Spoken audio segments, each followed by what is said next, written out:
Alrighty, folks. It's 10 o'clock, so we're going to go ahead and get started. First of all, welcome back. Lovely to see y'all here today. And what we're going to do is finally talk a lot more about servers and have all of this code that we've written so far start interacting with all the code we've written for the front end. This is really the heart of when we start doing full stack web development, where we're writing servers as well. You already know how to work in the front end pretty well at this point, and this is really where the rubber hits the road with servers, where we can start talking to the front end. At this point, we've just kind of been doing things on the back end, and it's sort of been acting just like a program that you happen to run on your computer at this point. We're going to now see the interplay between the front end and the back end sort of starting today, which should be pretty fun. So a moment of caution.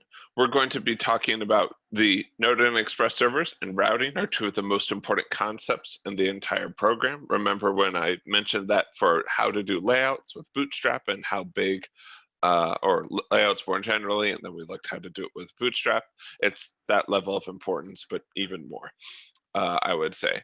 And it's a really, really important part. That doesn't mean it's the super challenging, but it is important. It is going to be a little bit to get used to. You definitely want to going to pay attention. So the topics we cover from this point forward are going to feel pretty challenging, but it's also some of the most important material, how we relate all of these things together. This is where you go from just working as a front end developer to being a full stack engineer. So bring your A game. A lot of you are already doing these things, but I just want to recommend them just in case you aren't already.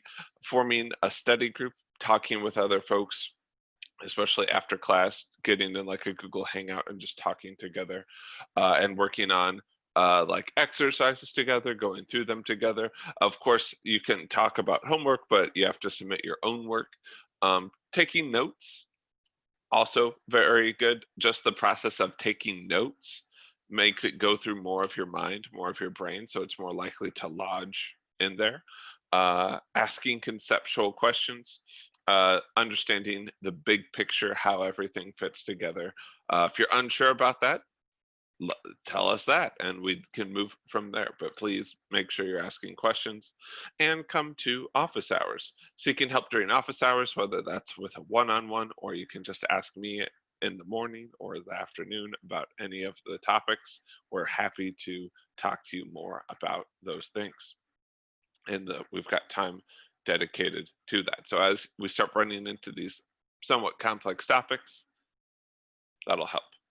If you're looking for external resources beyond what we provide in this class, you can sign up for a trial account of Pluralsight's Building Blocks of Express.js. A little disclaimer, I haven't used this course myself because by the time I knew about it, I already knew Express.js, and I had already used my Pluralsight account for other stuff.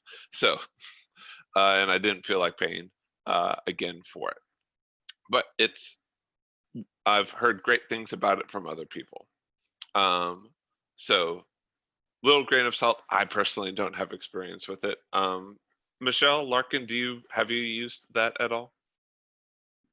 I haven't, no. I've heard very positive things from other TAs that have used it. Okay. They really, really like it. So I used Pluralsight for a few things just to learn. It was good with the trial. awesome.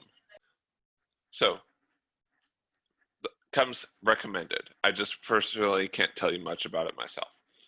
Cool. And be confident. You've gotten this far. We're almost halfway through the course, and you've proven you have what it takes to succeed. Keep going. Keep putting that effort in. Just keep pace. It'll feel tough. It'll feel challenging. We're here to support you. This class is tough. That's why we call it a boot camp, but you've already made it this far. Keep building up those study habits. Keep building up those things. Come to office hours. Get help from us as you need it. And our job is to help push you and get you to succeed in the right direction. So when it comes to web development, you're often going to feel like you know nothing. And that's not because you don't know anything. It's because there's always more to learn. Here's us, here's how much we know, and here's web development. And so as we learn more and more new things, as you go, wow, I don't feel like I know, there's so much more to learn, keep track of what you've already learned and how far you've come in a short space of time. You don't need to know everything up front.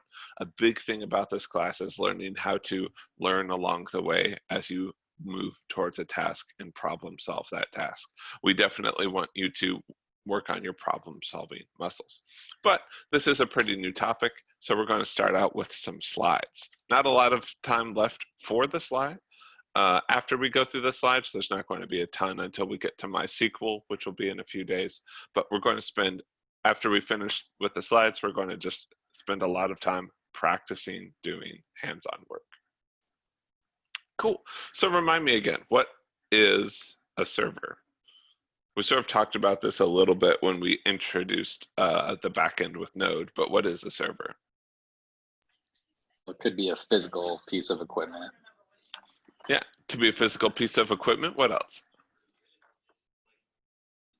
It takes in answers and, or takes in questions and responds with the answers. Mm-hmm. So it's the Hardware. machine and the code. So it's the hardware and the software. You would say there's, you know, hey, you might say like, oh, there's a bug in the server, and that might mean there's literally a bug in the software. Or you could also say the server's on fire, which means like, hey, the hardware and the data center is literally on fire. But it's usually more metaphorical than that. And it handles client requests and responds to them. The requests sort of being the questions that Matthew alluded to. And I don't know why I said your full name. It's because I read it, I think. And then responds to them.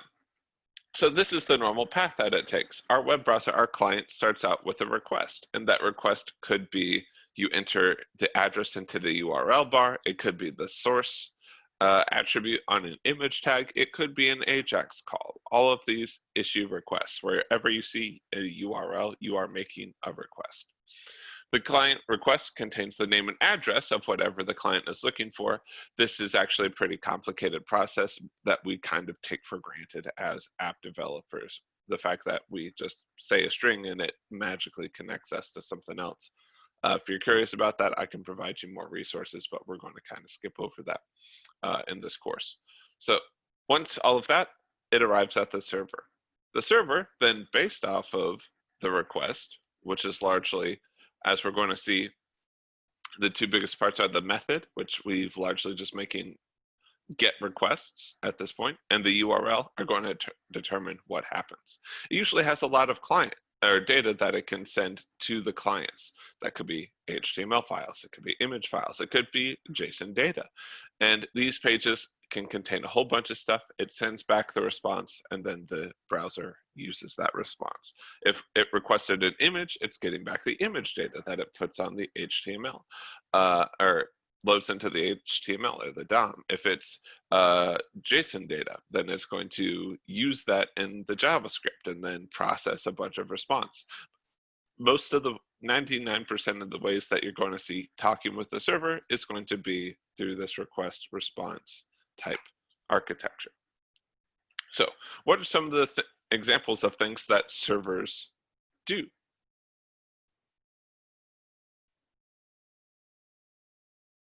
What can servers do for us?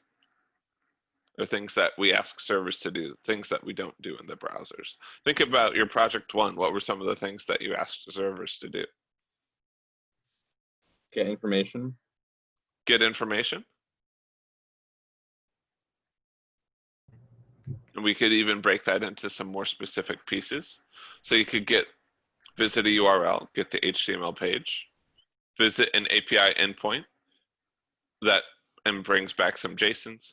You could even do other things like, hey, when you click on this button, we're going to generate a PDF report. So you could have functions that create new data based off of what you're doing, do image processing, Google providing results relevant to searches on other sites. All of this is server-side code. And oftentimes, the really data-heavy type work is all done on the server, and then the UI is a lot more about, or the client is a lot more about the UI and presenting that data well to the user. Which brings us up to a client. So a browser is a client, but not all clients are browsers. However, in this class, we're going to largely treat those two terms as synonymous.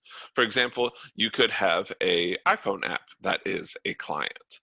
You could have another server that is a client, but 90% of the time when we talk about a client, we're going to be talking about a web browser, and the other 10% of the time we're going to be talking about it as a server talking to another server.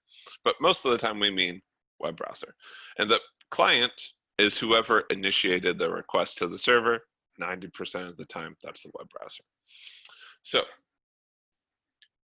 again, this is the client. So you'll hear me say the client, the browser, pretty interchangeably. However, you might have a server that calls another server, in which case the first server that's calling the other ones is the client. So the client is whoever makes the request and receives the response. The server is whoever receives the request and returns the response. So client, we generally write it on the left, and it starts everything off, and then the server is what responds to it. So the client and the server communicate to each other over a protocol called HTTP, or much more often HTTPS. HTTPS is a much more secure protocol, and most websites have you use HTTPS at this point. GitHub and later GitHub Pages and later Heroku URLs will have HTTPS built into them. If you want to do custom domains, you're going to need to make sure step through some things in order to change it from HTTP to HTTPS. We don't get into that too much in this class, but it's a pretty common task. If you have questions about it, you can ask me. But you're going to be doing that over HTTPS. This defines what these requests look like and how these responses happen. So putting all of this together is how we get full stack. We've got the client browser. This is where HTML, JavaScript, and JSON. This is actually where React.js will get to when we talk about that in the back third of the course. React.js sits up here in the client. And then we've got our backend, which is going to be Node, Express, MongoDB, and MySQL. We'll be covering MySQL on Thursday, I believe. We'll be getting an intro to it. And then a bunch of other server-side scripts that might happen. So full stack development is all about having these two pieces communicate back and forth and work together. Now, the flow of it is going to be that you have a server and then you have many more clients than you have servers. Just in the same way you might think of a restaurant that someone who's waiting a table is going to have a lot more than just one particular person. So scales differently. And you can even think of these things as two distinct machines. Conceptually, they are. Part of the core things of web development is you don't rely on your client and your server being on the same hardware. Now, during development, they frequently are. You're going to be running them on the same machine, but they should never depend on being written in the same machine. They should always go through these communication protocols of HTTPS, which says, hey, these things can be on different machines. So let's talk a little bit more about servers in depth. So server hardware often looks like this. It's pretty beefy computers. And they often, these days, are in big data centers, which are managed by other people. And what we do is we rent essentially time on them. We'll be working with the service that provides us a free amount of time, essentially, and compute resources named Heroku. It's built on top of Amazon Web Services, better known as AWS. And so we'll be using some of their provisions, some of the virtualized servers that they provided. And their server handles all of these different requests for us. So I've got my phone, we've got all of our laptops, all of these devices are making requests to the server, and then the server is processing them as quickly as it can before moving on to the next one. So the server lives on dedicated hardware intended to handle requests and response from many clients. Back in the olden days, maybe one day you would have like, hey, this is our server and it's underneath Jerry's desk and it answers tens of requests a day. That would be pretty low traffic. Nowadays, we've got things that handle millions, billions, trillions of requests, and they live inside these gigantic data centers. So servers most often live on cloud platforms. That's what we're going to be doing. You can do it yourself, but that's pretty rare. Most of the time, you're going to be using a cloud provider for this stuff like AWS, Heroku, which is built on top of AWS, and Google Cloud, which is its own thing. We're going to be learning how to work with Heroku specifically, which is built on top of AWS. You can then come up with more and more stuff as you are interested in it. So during development, though, so this is what happens in production. It's in AWS, Heroku, and Google Cloud. This is what your customers will hit. However, when you're programming it, you're going to have this on your computer. Fortunately, you're going to just be dealing with one person, you, working with the browser and the client, so it doesn't need to be quite as beefy. It's not handling as many requests. And so you're going to be running the client and the server both locally. So we're going to create a local server, which is going to be called localhost on our computer, and then we're going to use our browser to interact with it. So we're going to have the two of them running side by side. So let's talk about building a server. We've talked a little bit around what a server is. Let's talk about how to put one together. So when we say building a server, we're not talking about putting hardware together. That's being handled for us by these cloud providers.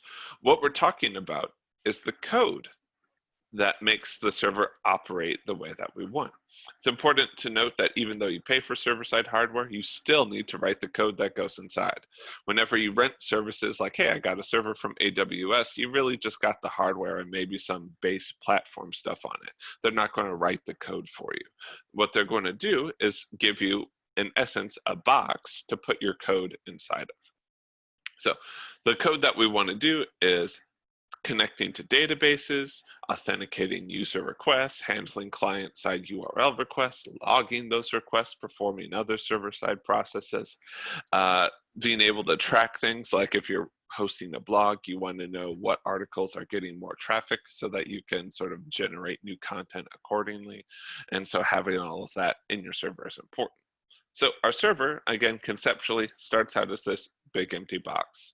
Doesn't do anything. It's like an empty index.js file that we're running with Node. Isn't doing anything at this point. So what we're going to do is add different pieces to it so that gradually we're adding more and more functionality, just kind of like we've been working with all of these different modules and adding them together. So the first thing that we need to do to be a web server is to listen for requests. What that means is we listen on a specific port.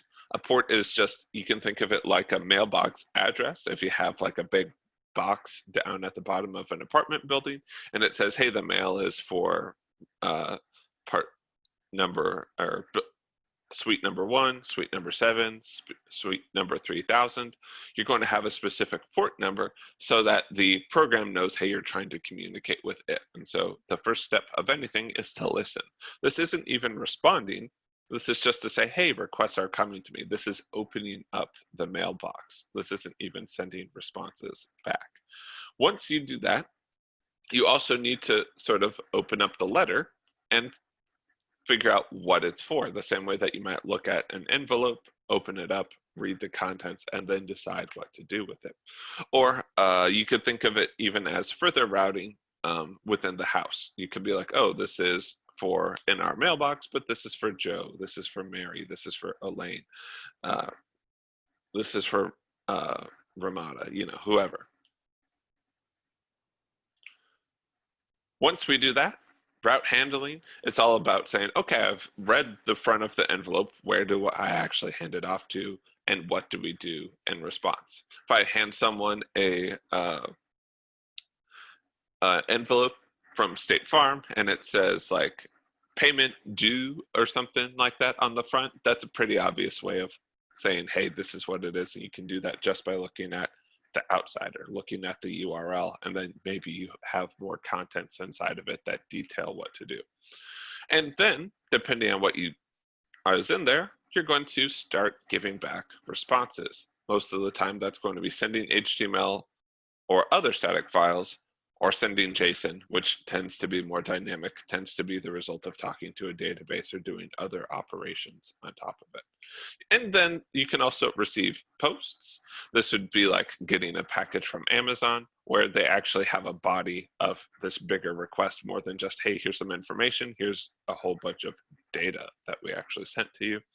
And then performing a bunch of logic on that, making sure that like, hey, if someone signs up, their email address isn't already taken, that email address is available, their passwords match, things like that.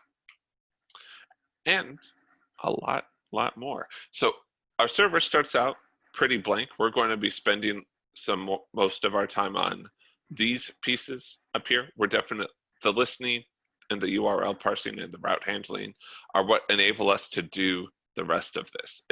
You can almost think of it like based off of the URL and the method, we're going to know what kind of function is getting called on the back end.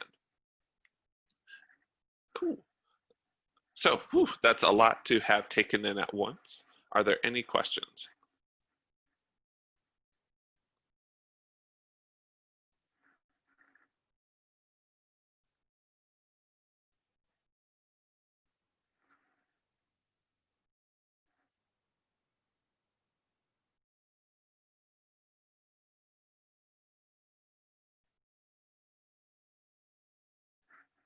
All right, if there's no questions, we're going to dive in.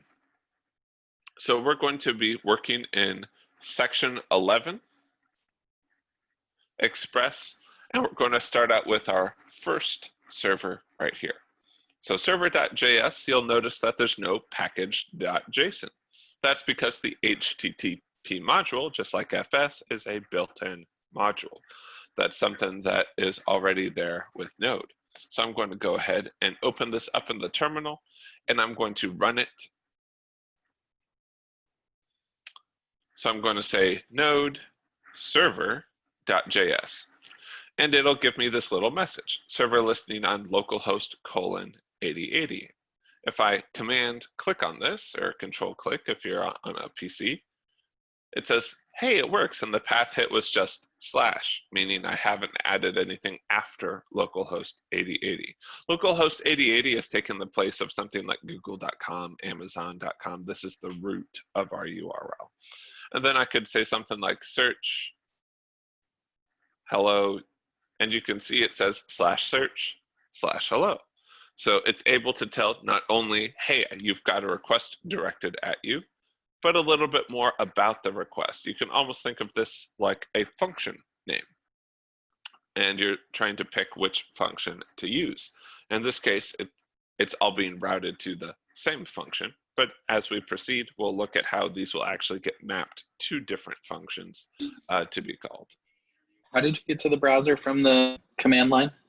You can just mouse over the URL that at console.logs out and then command click it or control click it.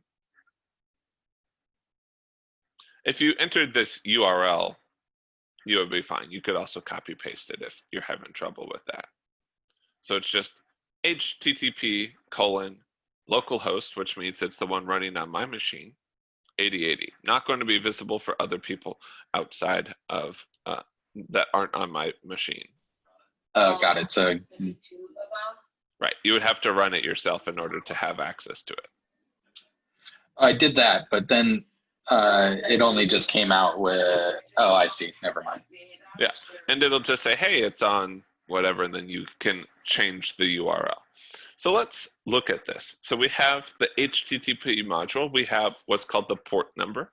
The port number is a way of differentiating because a bunch of different programs on your machine are talking to the network at any given time. So we're just picking one number that means, hey, that network traffic is for us. If it's on port 8080, It's for us. Let us handle it. There's a lot of other programs out there that use other ports. We'll be talking with other ones like MySQL and MongoDB that will use other ports, but this is when you want to talk to the web server, the port that we're going to use during development. On Heroku, you'll be issued one, and we'll look at a way to integrate that into our program later. Next, we've got a function called handle request, and then we have a server, and the server uses handle request almost like an event listener. The event is we receive a request, and we are passed in two objects, the request and the response. These represent the different pieces. So this lets us say, hey, this represents the request coming in, and this represents our response going out. How do you want to set it up? How do you want to change it?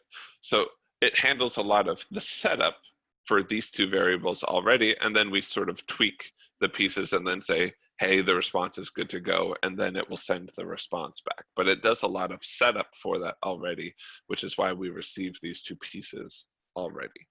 So when we listen on that port, now whenever we get a request on that port, it'll be handled by the handle request function.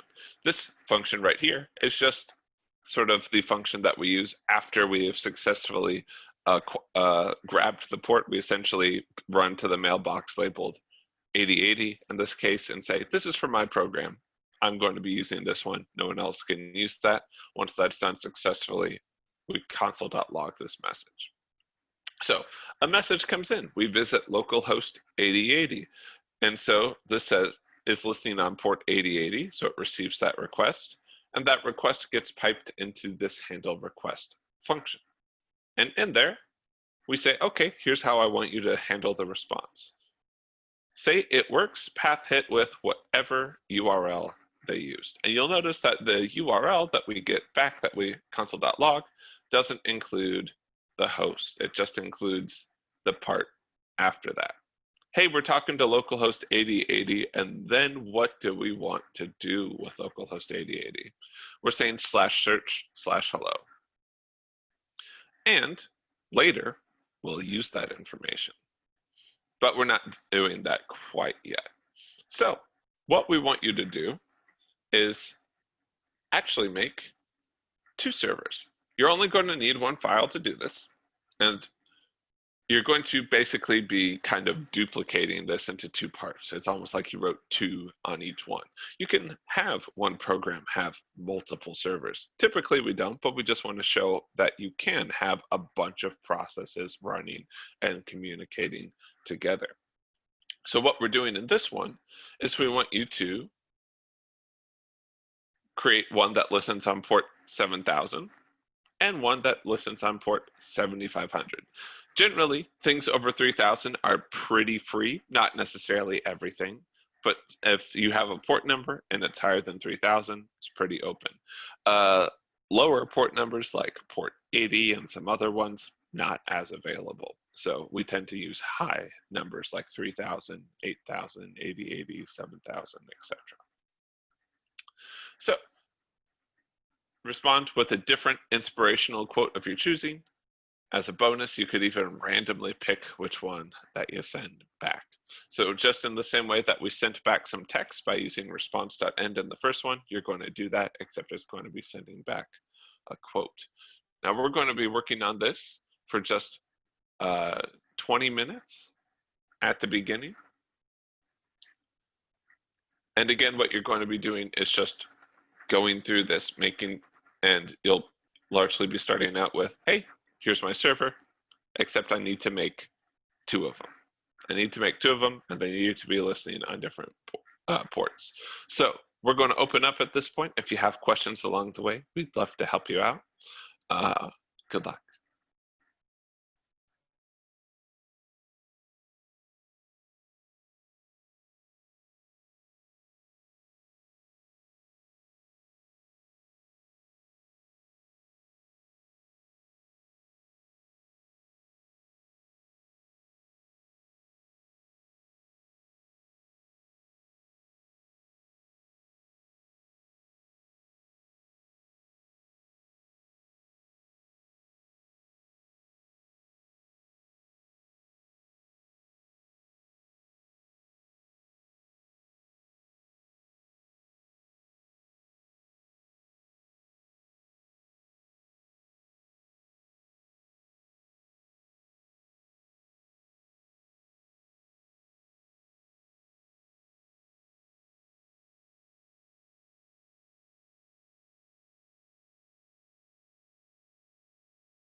All right, folks. Looks like most everyone's back. So we're going to go through making this a piece at a time. You could use the ES5 syntax here. I'm going to be using const and other stuff like that now that we can. But a lot of the solutions that we post will still have var or other stuff in them. So in that case, you can pretty much follow the same rules for converting var to const if you want, and let if you want. So const HTTP equals require HTTP. This is using our native inborn let's talk to the internet HTTP module. The next thing we want is a port, and we'll even just name it port 1 because we know we're going to need another one later. And that's on port 7000. This is how we know a network message is for us, is because it is forwarded to that port. No other thing is going to use that port. Our program is kind of reserved port 7000 for its own use. So if the network comes in, that's our mailbox, port 7000 on the local host. Next, we want to say once a request comes in, how do we handle that? So we'll call this handle request 1, which is a function that takes a request and a response object. And then it's going to say, all right, based off of the request, I'm going to modify the response and then send it back. But we have some initial starting stuff just built on top of it already. Now, we're going to leave this one. We're just going to say response.end test. So what this is going to do is just send back a piece of text that says test. That's all it does. Now, we have to actually wire that into a server. So I'm going to say const server1 equals http.create server. And our server needs to know, okay, once I get a request, how do I handle it? What do I do in response to it? Which is this handle request 1 method we wrote up here. Now, if I start my server now, it's not going to do anything because I've just created the server. I haven't told the server to actually do anything yet. What do I need to do? What's sort of the last step I need on here in order to make sure that I can actually visit a website?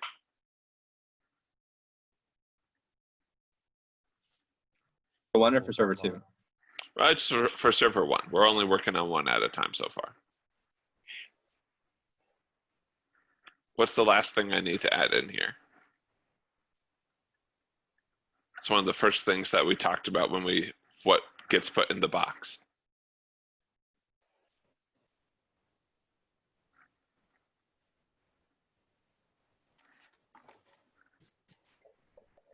You need to listen. Well, it needs to listen. URL. You need to parts. listen. Yeah. Exactly. So we're going to say server1.listen. This means, hey, keep an eye on this mailbox in essence. We're going to listen on port 1 because that's the mailbox that we have while we're on localhost. And then we're going to, and we could leave it at that, but we're going to just provide a callback function when we've successfully acquired that one. Like if someone else was already using that mailbox, we could potentially get into trouble. But we want to have a way of saying, yeah, that worked out, console.log, server listening on http://localhost : and then port 1. Eric, I don't know if everybody else can see it. If you're typing, what's viewing on the screen is different from what you're interacting with. And it looks different from what you typically have up. Yeah, we're currently looking at Sublime instead of. Oh, okay. You're looking at my notes. Yeah. Peek behind the curtain. Oh no. Thank you. It happens at least once per cohort, and I think it just happened now, fortunately. So we've got HTTP, port 1, handle request 1, server 1, and server 1.listen. So this is getting the module. This is saying what piece we're going to listen on. And before we start listening, we kind of want to set everything up. We want to say, hey, this is how we handle requests. Let's create a server that embodies that and then listen on this port. So now if I visit this, right now it's just going to say test, which is cool. That's what we wanted. Now we're told to put a quote in here. So let's say to err is human, but to really foul things up, you need a computer.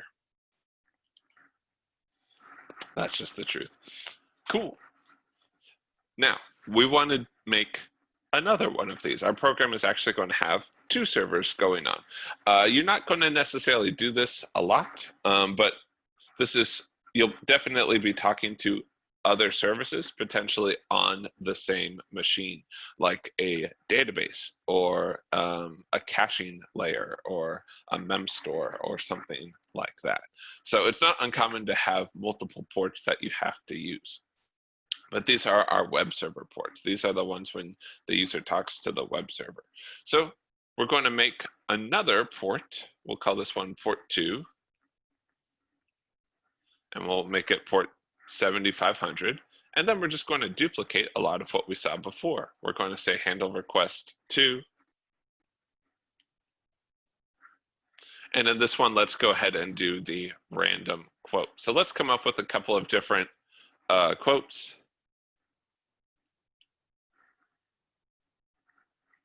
So let's start out with, Can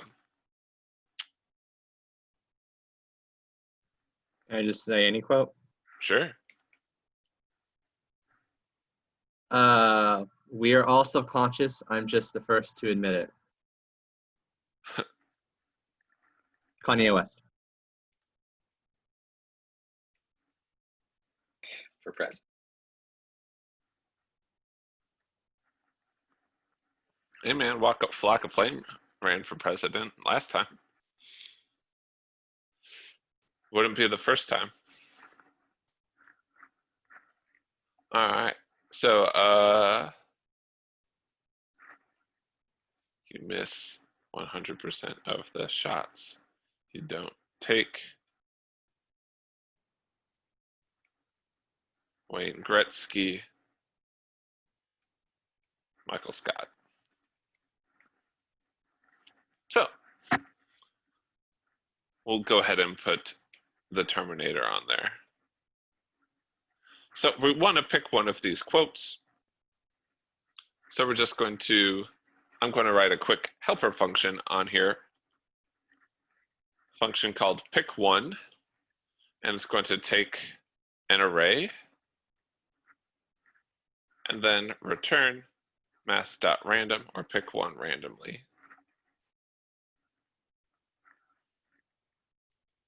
And it will be array math.floor math.random times array.length, which is kind of hard to read. It's a lot easier to just go pick one randomly quotes. Makes it a little bit easier to sort of see what we're doing. So putting these out into their own functions when it's kind of a complicated bit of code, but it's pretty transparent, makes it easier to read what you're doing. Now, we're going to make another one of these. We're going to make server 2. And it's going to use handle request 2, and then server 2 is going to listen on port 2.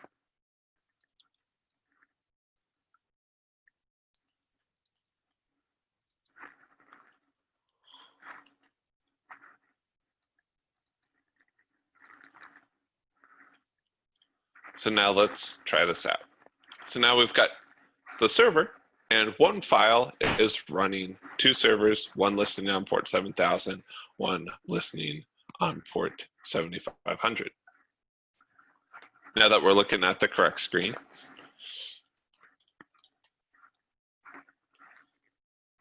If we try out localhost 7000 to error is human, but to really foul things up, you need a computer. And 7500, we're all self-conscious. I'm just the first to admit it. We refresh the page. We get it a couple of times. I'll be back. And then our good old office quote. Cool.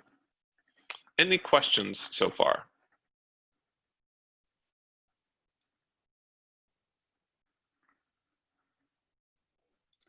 I think I have the exact same thing that you have, but for mine it shows an error that says that port 7000 is already being used or something like that.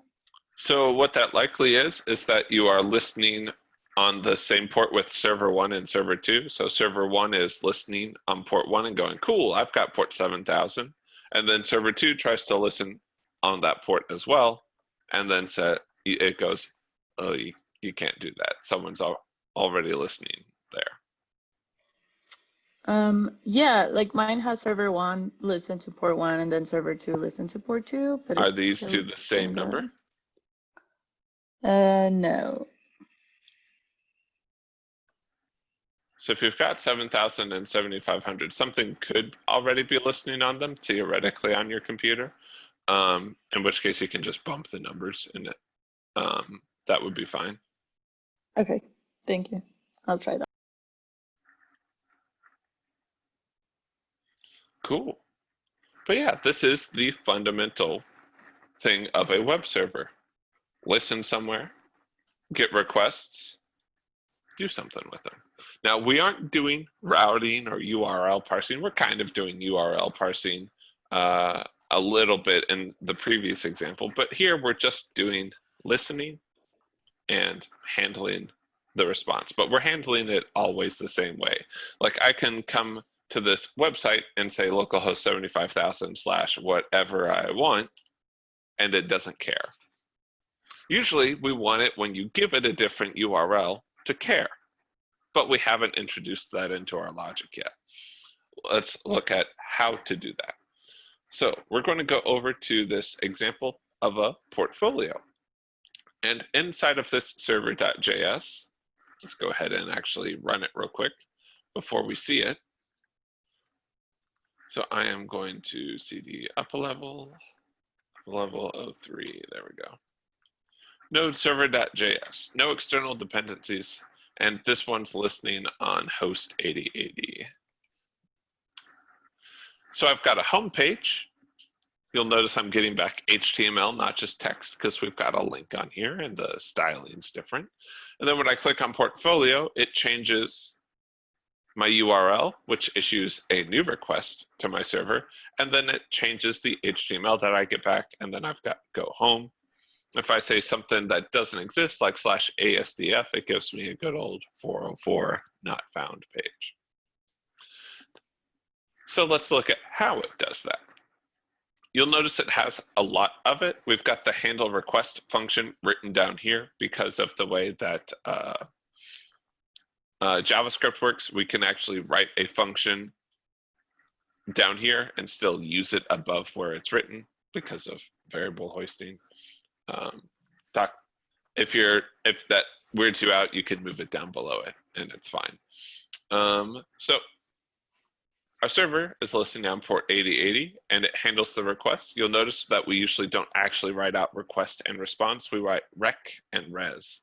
And that's in a shortening of it you'll see a lot. Rec is almost always short for request. Res is almost always short for response.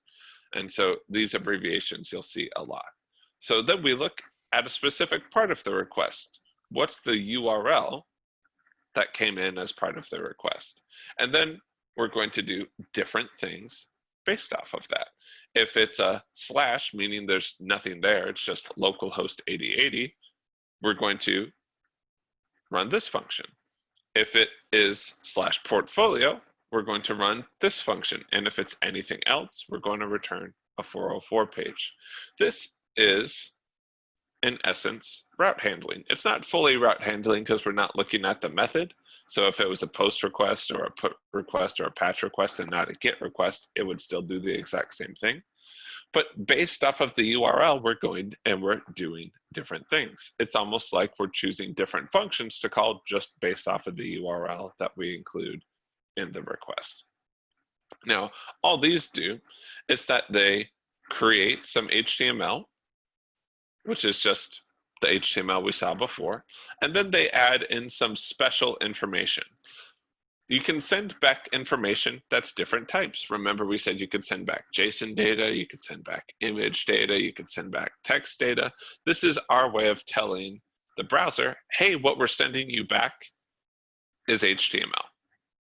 What we're sending you back is HTML. And here's the status code 200. Everything went great.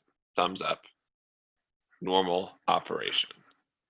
And then we say res.end and actually send the information. When we call res.end, that's what actually sends the response. Before then, we're just kind of configuring it and setting it up.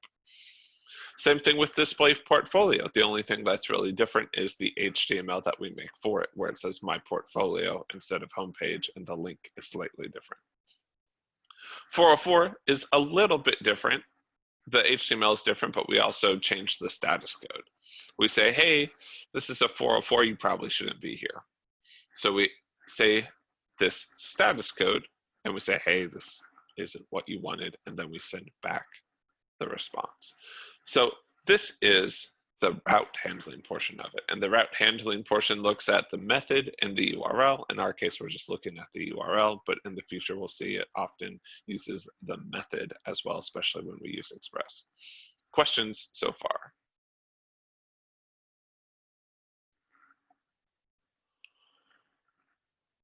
About any of this?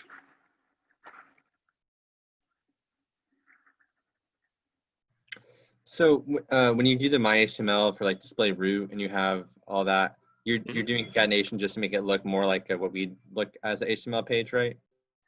Right, so one thing you could do, and we'll see doing this feature, you'll have an HTML file, you'll read it from your hard drive, and then take that string and send it. In this case, but the client doesn't care how we got the string. We could have randomly assembled pieces back and forth. We can make it completely in JavaScript. We could read it off of an existing file. It just knows I got a string back that looks like some HTML. The browser told me it's some HTML. I'm going to render it as HTML. So whether that's a static file or just a JavaScript variable, the browser doesn't particularly care. In fact, it doesn't know the difference. It just knows I got something. Okay.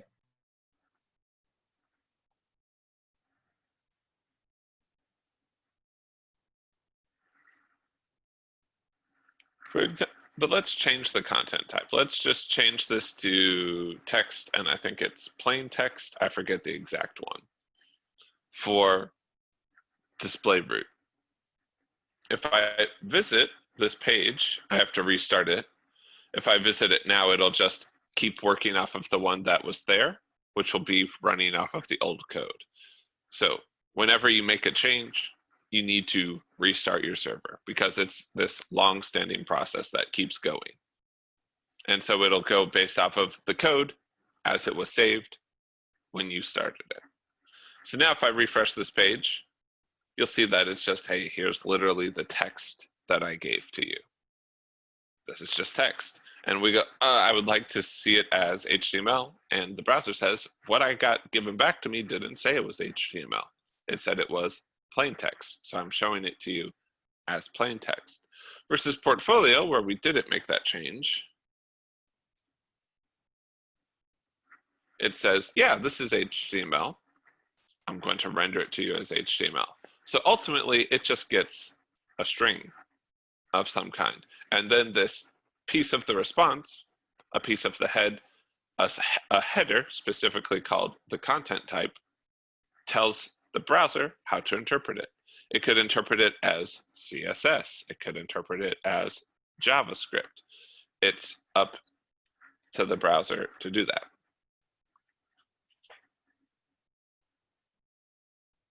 And so we could write it like this. We could pull it off of the file system where it's already there. It's up to us. And it will do this for images, CSS, JavaScript. This is what happens with everything.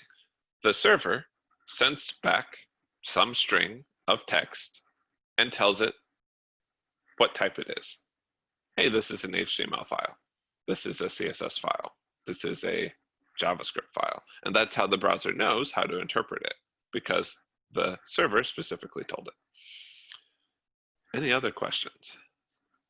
So if you had that myHTML variable that you're returning in the res.end and had that equal to a HTML and a CSS file, that would render it? If I had it equal to the contents of it, then yeah. Okay. Which we'll see in a little bit. We'll see how we can do that. But it would be like fs. What I would do is something like fs.read file, you know, blah, UTF-8, function error data, and then inside of there I would say like res.end data or something like that. Something roughly of that format. And we'll even see that when we use Express, we can just be like, I would like to send this file, please. And it will go, gotcha. And it'll do that for us. But this is just the built-in native HTTP module. This is actually what Express and all of the other web server stuff is built on top of, because this knows how to communicate with the network. This allows Node to start listening on ports and to understand communication over the HTTPS protocol, which fundamentally is just sending what you might think of as strings of text back and forth. And then we just got to know how to interpret them. Cool. Can you send, sorry, real quick, can you send multiple on that res.end MySML, that's just a string of text? If you had, you know, multiple files to send on a page, would you have to do multiple write heads and then multiple ends? So brings up a great question. Every request has exactly one response. So often what happens with an HTML page, for example, is that you will send back an HTML page, but that HTML page needs CSS, JavaScript, images, etc. So once it loads that HTML page, the browser will go, oh shoot, I need this image, I need this CSS, and issue a new request for each one of them. Okay. So you're going to rely on your client to make all of those requests specific, or you're going to have to bundle them in some odd way. But most of the time, what you end up doing is the client issues multiple requests. Let's look at an example. So let's go to something even as simple as google.com. Not a lot necessarily going on visually, but let's look at the network and let's sort of look at the order that things appear in. So I'm going to click it on all. I'm going to clear this out. I'm going to refresh the page. So you notice we start out on google.com. Great. Google.com has a bunch of stuff in it, like the HTML for this, the different images it needs to load, the different CSS it needs to load. So then it says, oh, I'm actually going to need to load in all of this other stuff, like this data, these images, etc. This JavaScript onto the page. And each one of these is a subsequent request to the server, which the server goes, oh, they're asking for that, and then hands it back. So that's usually how you deal with multiple files like that, is you have your HTML, and then the HTML document makes subsequent requests for any of the resources that it needs. But all of that's being done from the client. The browser or the server doesn't know where all these requests are coming from necessarily. It's just going, someone asked for a CSS file, here you go, here's a CSS file. Whether that was embedded in the HTML document or we're just looking at it as a file by itself, etc.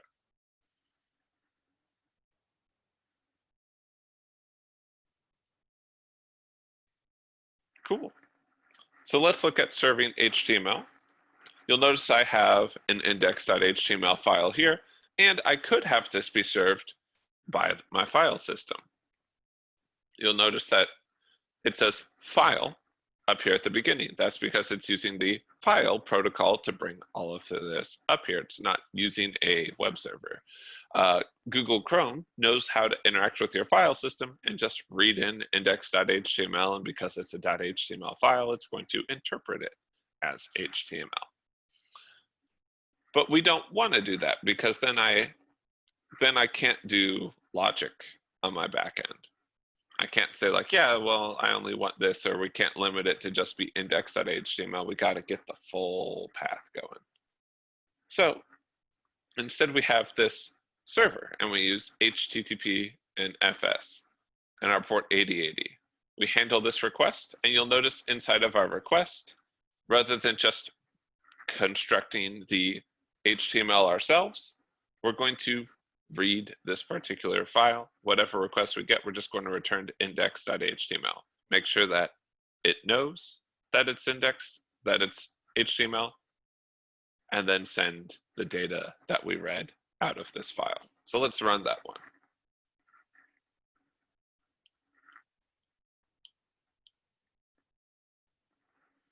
So node server.js, it's listening on port 8080. So we're going to go over to localhost 8080.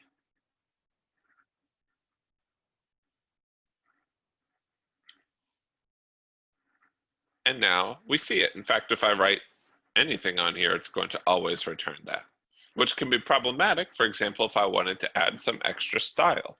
So if I've got a new file and I call it style.css, and let's just say that all H1s are blue, something really simple. If I go over to my HTML page and I say, you know what? I'd like to link in this HTML page. I want to link in style.css. Let's try that. If I refresh this page, something kind of weird is going to happen. If I go over to my network, let's refresh it. You can see that we ask for, we have the initial request, we load in Bootstrap, we load in style.css, but style.css actually just looks like our HTML page again. We called it style.css, but guess what? The browser received a request for style.css as the URL, and it went through its route handler, and it said, cool, I got a request, and then it says, oh, cool, we're going to read in the index.html, mark it as text/HTML, and send it back. Not great, but it did make that request automatically, just in the same way that it tries to load in Bootstrap from the Bootstrap CDN, or any data that our plugins might be adding, different things like that. So let's fix this. Let's make it so it can load in that style. And to do that, we're going to look at the URL. So if the URL is equal to /style.css,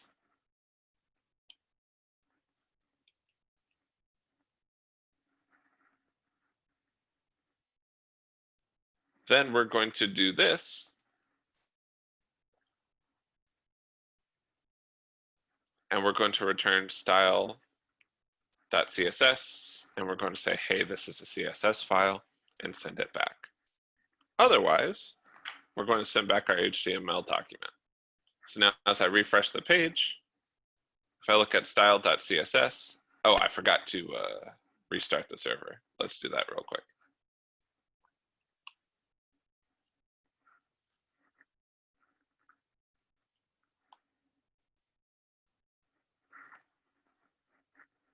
Oh, did my server break? Do you ever define URL?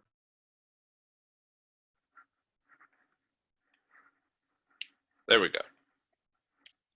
Good question.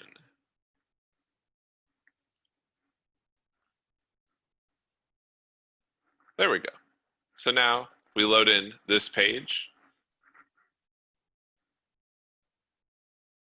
And then we load in Bootstrap, and then we load in style.css.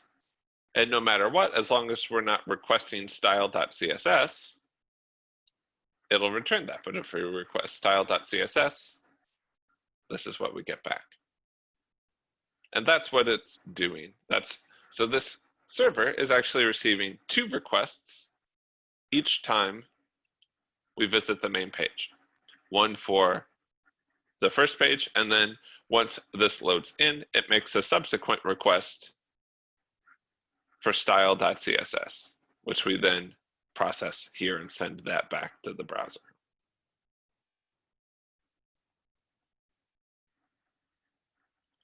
Cool.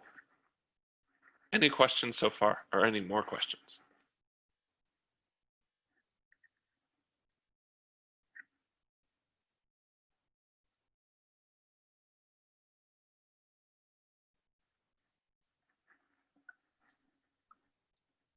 I just as like for the group, because some people may be doing this, I ran into the same thing that port was already in use, but I think it just meant that I had like a terminal command open on that port, and when I closed it, it worked.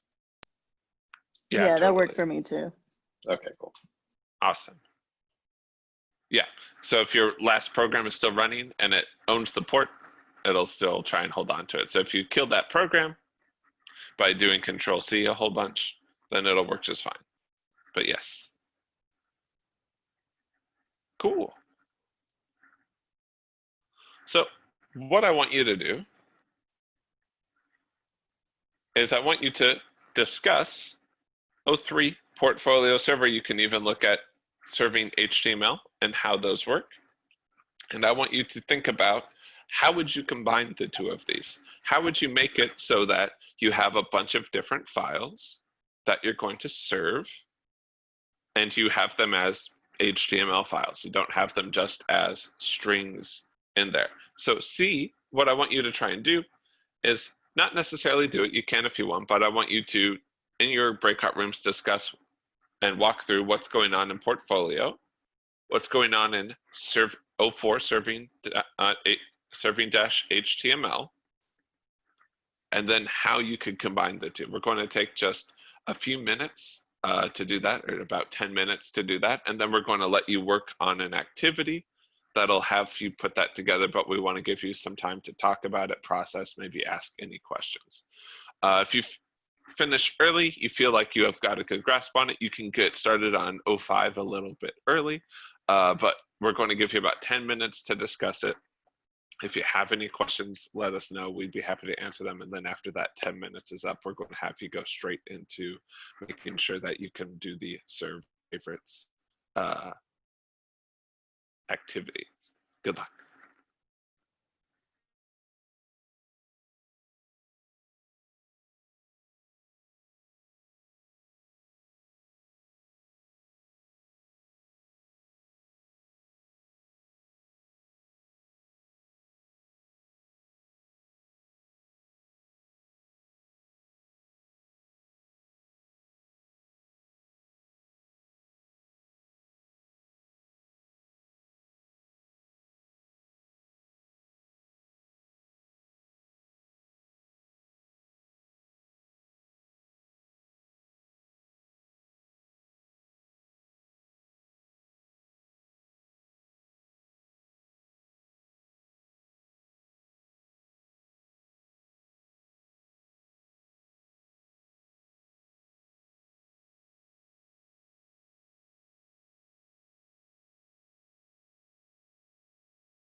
All right, folks, we're going to get started here in just a second. Welcome back from lunch. Hopefully you had a good one. We're going to be working inside of Serve Favorites. So we're going to make a new folder called Unsolved and be working out of that. Now, we're still just using native modules, so we won't need a package.json or anything like that. Unlike later when we introduce Express, that'll change it up a little bit. So we're going to need a couple of different ones here. We have a list of favorites stuff, so I'm going to make, just to start us off, a server.js file and an index.html file. Inside of our index.html file, we'll have the different options that you can get to. So it'll have a little h1, welcome to my house. We'll call this one home, and we'll include a couple of different options. Let's see, that would be li. Let's see, it'll be li, a, and then we have, what, 3 of these?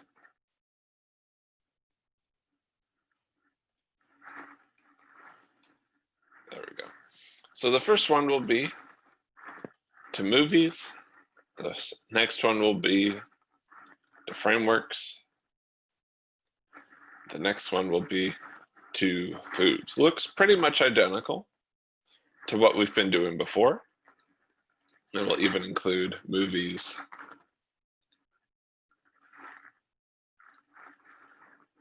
frameworks,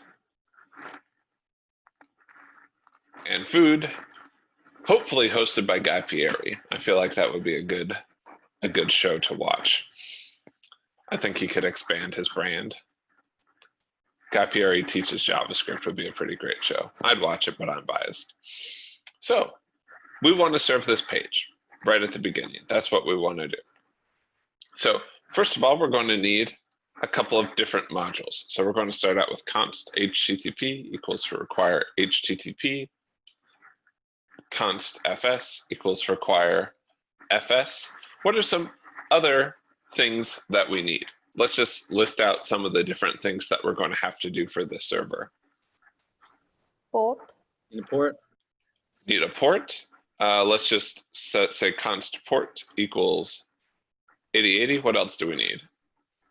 Need a server. Create server. Need a server. What else do we need? Need a function handle request. Yeah, so our route handler, or our routing handler, rather than a specific route being handled. So we'll call that our routing handler.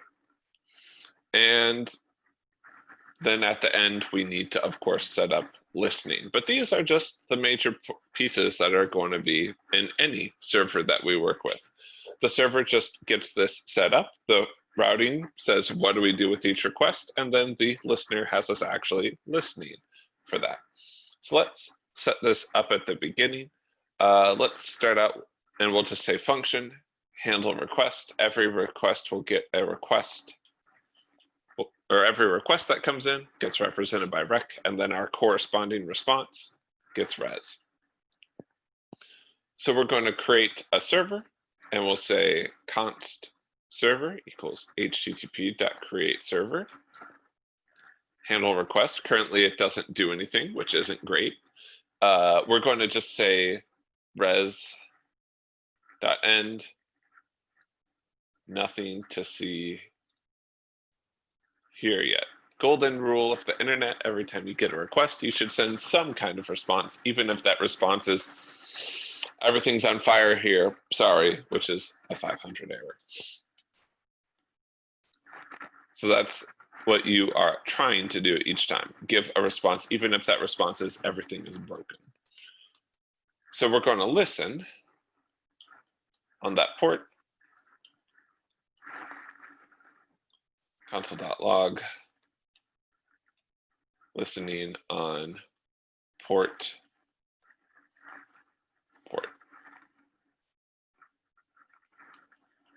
Cool.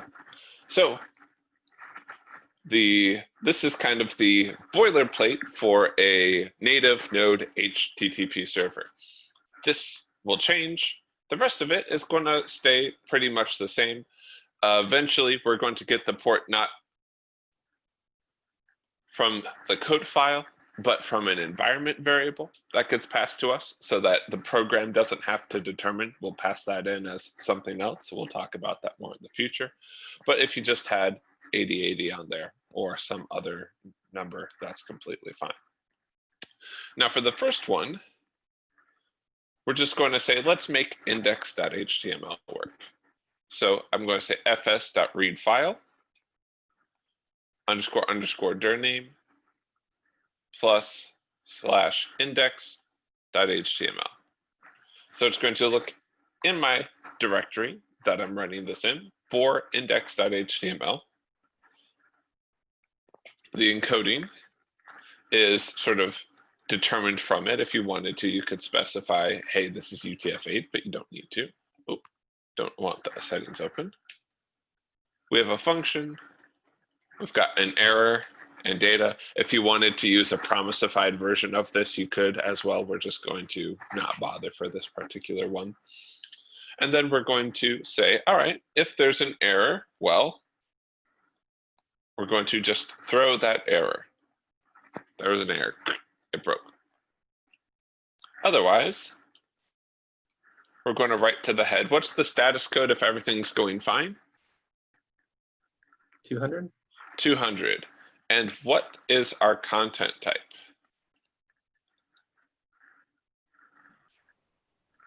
HTML, text / HTML. Yeah, it's text, specifically HTML text. It could be a variety of other things, but that's what this particular one is. And we say res.end data.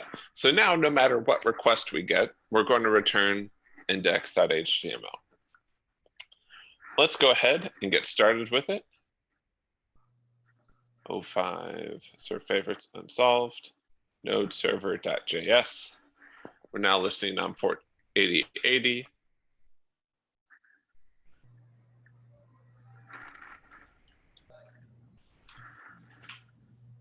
And it says, nothing to see here yet. Great. You'll notice that this happened. It just said res.end, and then I didn't get anything back because this first response happened, and so the server didn't wait for it, or the page said, I got a response. I'm not going to pay attention even if we try and send something later. So you only ever want to have one response per page. So let's save that, restart the server. And now the proper thing should be sent back, assuming everything goes correctly. Let's refresh the page. And now I get my page. However, if I click on movies, frameworks, or foods, it's always just returning the same thing.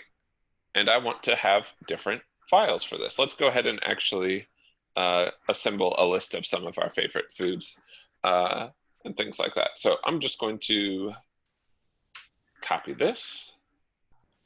We'll make a new file. We'll call it, we'll start out with foods or food.html. Put it in here. And instead of a link up here, we'll include a tag for back href equals /, which will take us back to our other page. We just had lunch. What are some pretty delicious foods that we like? Grilled cheese. Grilled cheese. I love me a grilled cheese. What else? Hot dog. Hot dog. I also love me hot dogs. You guys are on my wavelength. What else? Spaghetti. Spaghetti. Now I'm just imagining all of these in one thing, and it's intimidating, but I'm not against it. And I feel like we should put in something here that's not just like meat or grain or cheese. Like a plant should make its way in besides bread. Salad. All right, salad. Everyone's like, all right, sure, we'll bring salad. I like all of this. All of this is great. So we want to serve food.html, and we're going to do that based off of the URL. And I'll go ahead and let's actually rename this to food. It's foods. We'll rename this to foods.html. I want to keep the names consistent, and you'll see why later. So something I could do is I can just say, hey, if rec.url is equal to foods,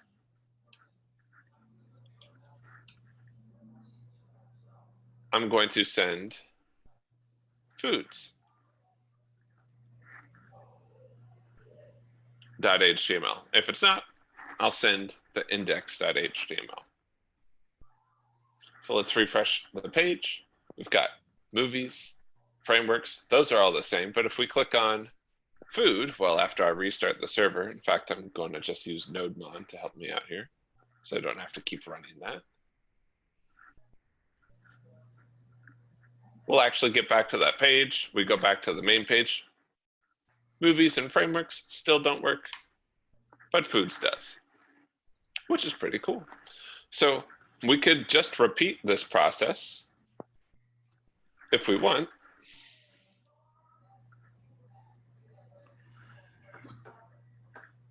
As much as we want for each one of these, or you could use the switch statement. Either is fine.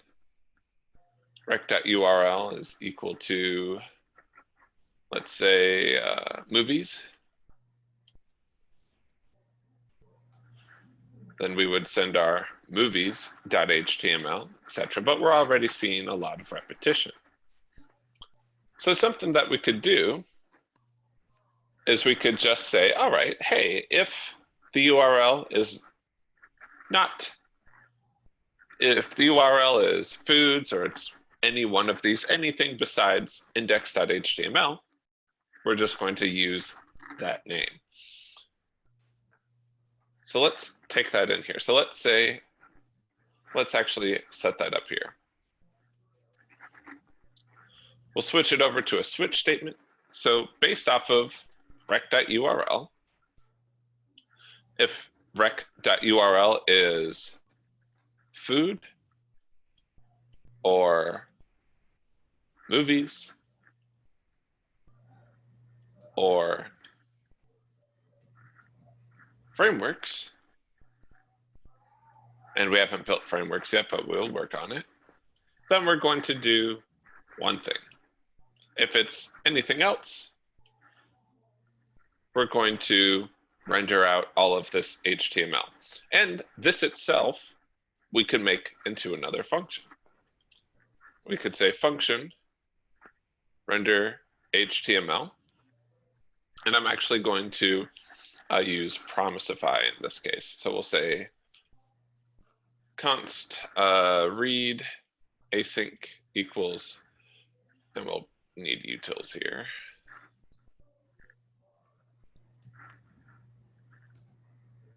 Equals utils, or sorry, util, singular. I always want to pluralize it, and I shouldn't. Dot promisify fs.read file. And I'm going to say get HTML, the file name. And I'm going to say return read async. Actually, we could just do it right in here. So we'll say read async, the file name, which will be, as it turns out, the path plus .html.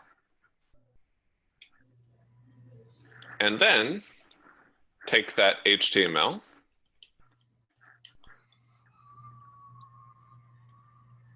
and send it back.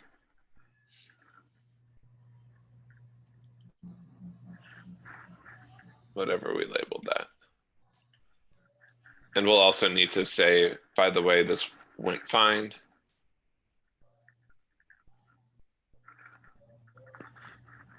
And the content type is text/HTML. On line 5, it should be util. That should be right. On line 5, yes. And then we'll have a catch on here. If something goes horribly wrong, I'm going to still send back something. I'm going to say res.writeHead 500, an internal server error. And I'll still send back something. I'll even keep it to be as HTML.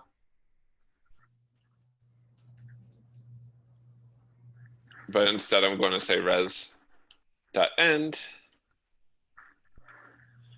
And it's not going to necessarily be the best, but I'm just going to put in a h1,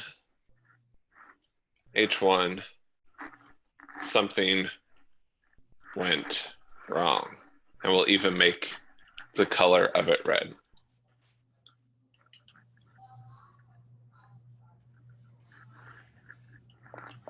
So if something goes wrong, that'll happen. Now it looks like we've got a stray token on here somewhere. That should be fine. What? On line 26. Ah, yeah, it looks like we got an extra there.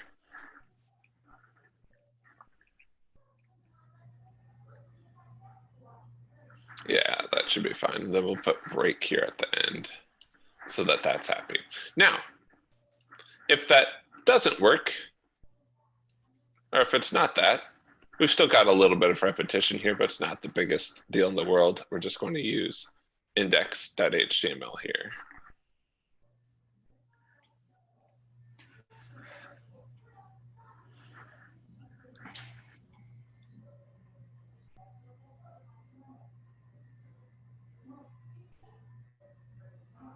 And I spelled that correctly.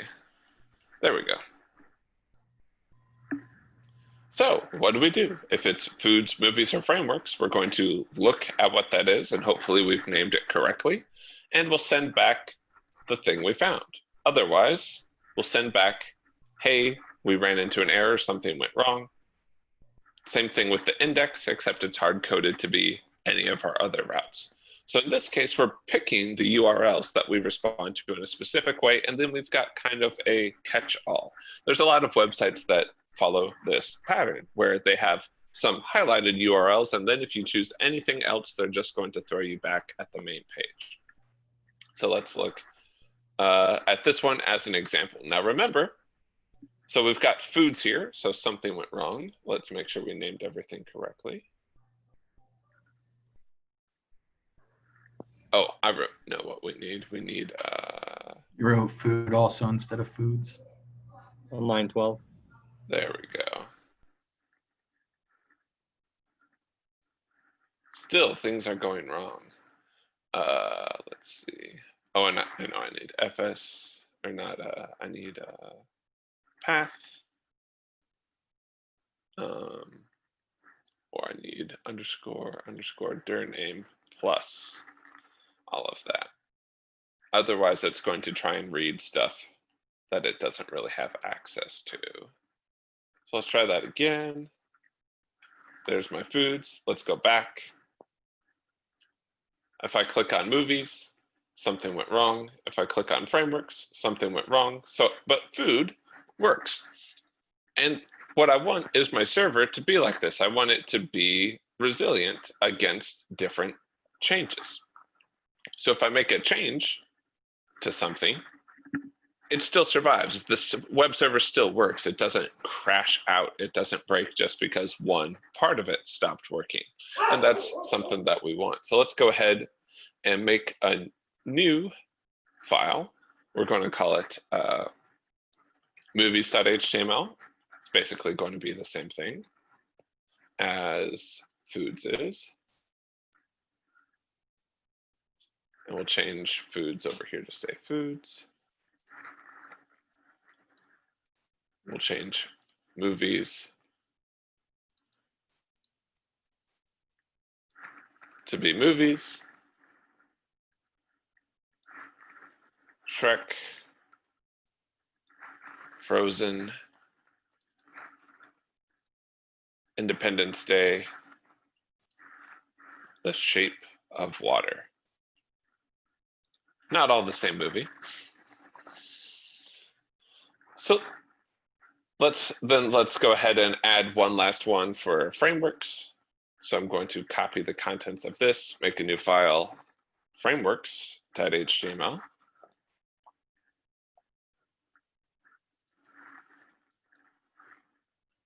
And we'll say Bootstrap, React, Svelte, and we'll just leave it at that. Cool. So let's try it out. Let's go back to our main page. Movies works just fine. Frameworks works just fine. Food works just fine. And then if we try and add in anything else, it says / it just leaves us there. Now we could give it a 404 page, and we might do that in the future, but one of the reasons we might not is because if they choose the wrong page, then why not just dump them out onto the main page where they can then navigate successfully to all of the other ones. So it's a decision to include a 404 page or not on how you handle that kind of stuff. Cool. So this is kind of the bonus version of it. And you can see that there's a little bit of place for us to do even more repetition reduction if we want to, but we managed to boil it down quite a bit while still handling problems. If we didn't do it this way, if this is the bonus for each, so how would you like handle it if it was just like you had your function handler or your function handle request and you're just like doing multiple? Yeah, so that would look more like this, where you'd have a switch path, or you could use if statements, and then you would just say, hey, is it food? Let's return back exactly what they want. Hey, is it movies? Let's turn back with exactly what they want. Things like that. But because we've cleverly aligned the name of the document with the URL, we can shortcut it a little bit. I see. But we sort of allow list them. We are explicitly choosing in sort of this bonus version that we just went through which ones we allow to do that, because we know we have ones that do that. We're not just allowing it for anything, because we also want to provide a sensible default.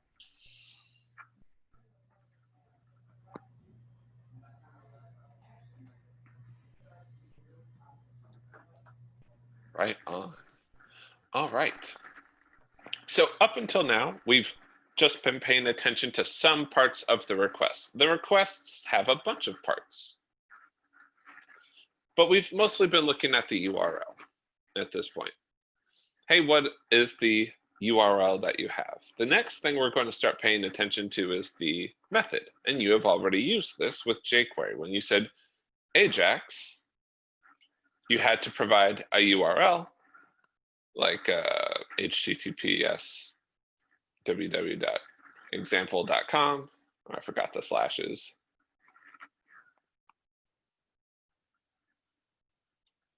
But you also had to provide a method. And the different methods mean that these are different types of requests. So a GET request is all just about retrieving data.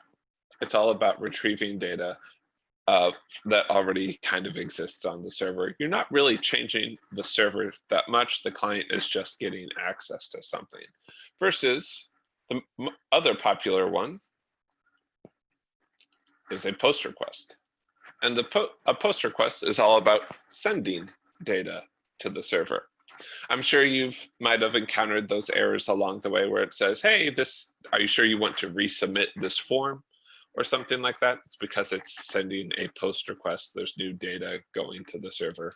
And so if you're trying to refresh the page when you're doing post requests, it's going to ask you like, hey, are you sure about that kind of stuff?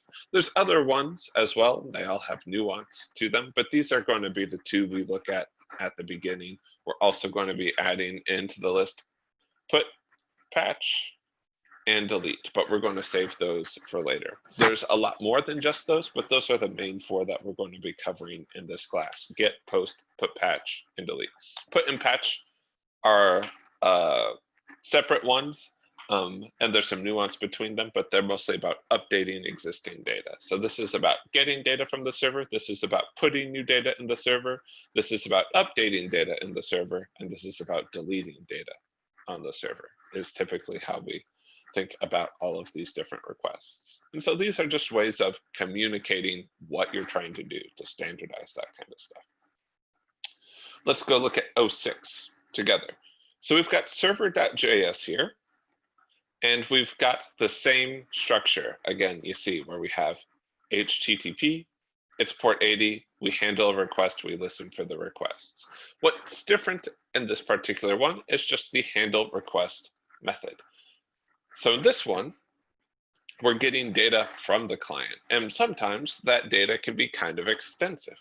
So we have something here that says, hey, as you're processing this request, as the request keeps sending us more and more data, just keep pushing all of that together.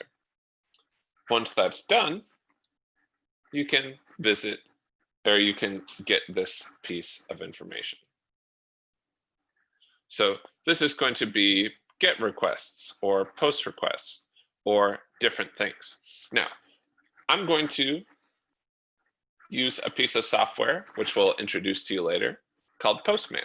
And Postman is a way for us to have a client that we have pretty tight control over the requests.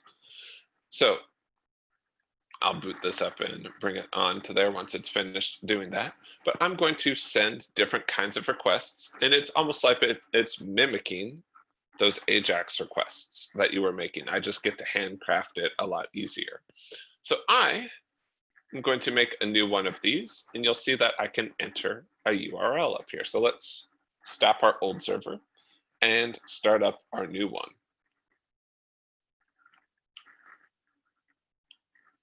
So I'm going to say node server.js. It's going to tell me that it's listening at this URL. So I'm going to put this URL into Postman. And I'm going to click send. This is the same as if I was visiting it in a browser window. So this Postman is just taking the place of the browser, acting as another client. So it doesn't send me anything here. It just says like, yeah, you kind of get back this blank response, which makes sense. I said res.end and it didn't send me anything. If I wanted to, I could say hello or something like that. In fact, let's go ahead and do that.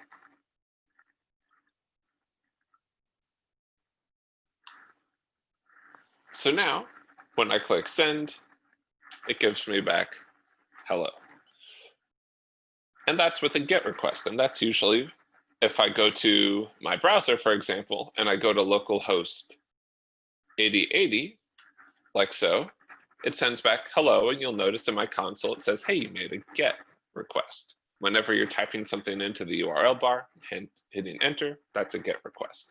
Now there's other types of requests. I mentioned the post request, and I can't do that through the browser window, which is where we use tools like Postman to help us. So I'm going to change the HTTP verb from get to post. You see some of the other ones that I mentioned here earlier. And when that happens, you might notice in the UI that the body tag is now something I can use. So GET requests don't have bodies because GET requests are all about retrieving information from a server. Post requests have bodies, and that's all about sending data to the servers.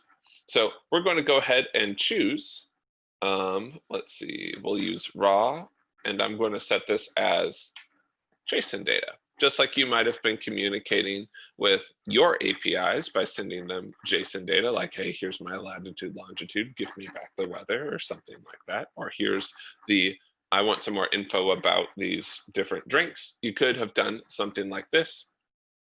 So I'm going to say first name.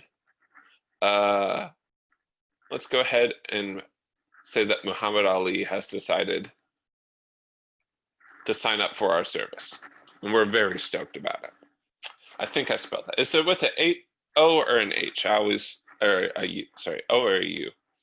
There's a lot of different ways to spell it. Now, because this is JSON, it's going to complain at me for not having these inside of string quotes. So that's a thing to remember when you're using Postman, and whenever you're sending JSON, you should technically include things in string quotes. Now it's happy. I click send, and it says, hey, this is the data that you sent us. So now we can take that data and move on. And then the response that we get back down here, it still sends back hello. So even though we had different responses, one of them had data, one of them didn't, and then this sort of processed it in between there.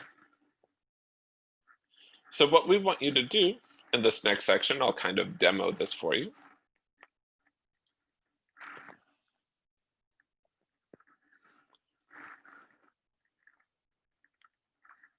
That'll be inside of 07. Solved is we're going to have node server.js.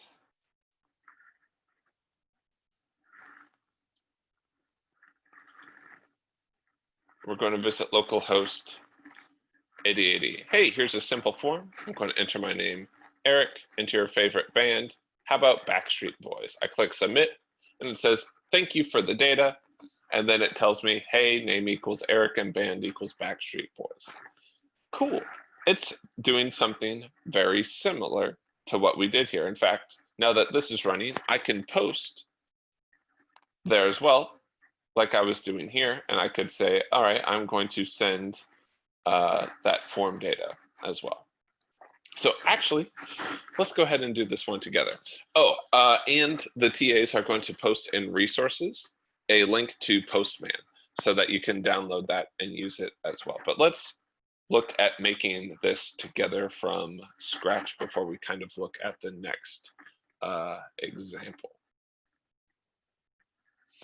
And just because you're not going to be processing post requests in this way a lot of the time, we just want you to be aware of it the same way that we talked about the native DOM methods. Before we talked about how you could do it with jQuery, that's what we're doing here. But with the HTTP server, and then we're going to be learning how to use Express to handle these same concepts. So that's why we're just going to go through this together. So I'm going to make a new folder here called unsolved. And I'm going to make a new file, and I'm just going to call it server.js. Server.js is going to look pretty much identical to what we had here. I'm just going to copy it over. Actually, we'll go through it. No, we'll just do that. I've decided.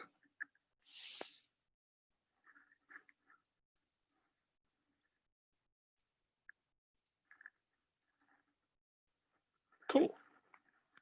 So this is one thing we can do if we are handling post requests.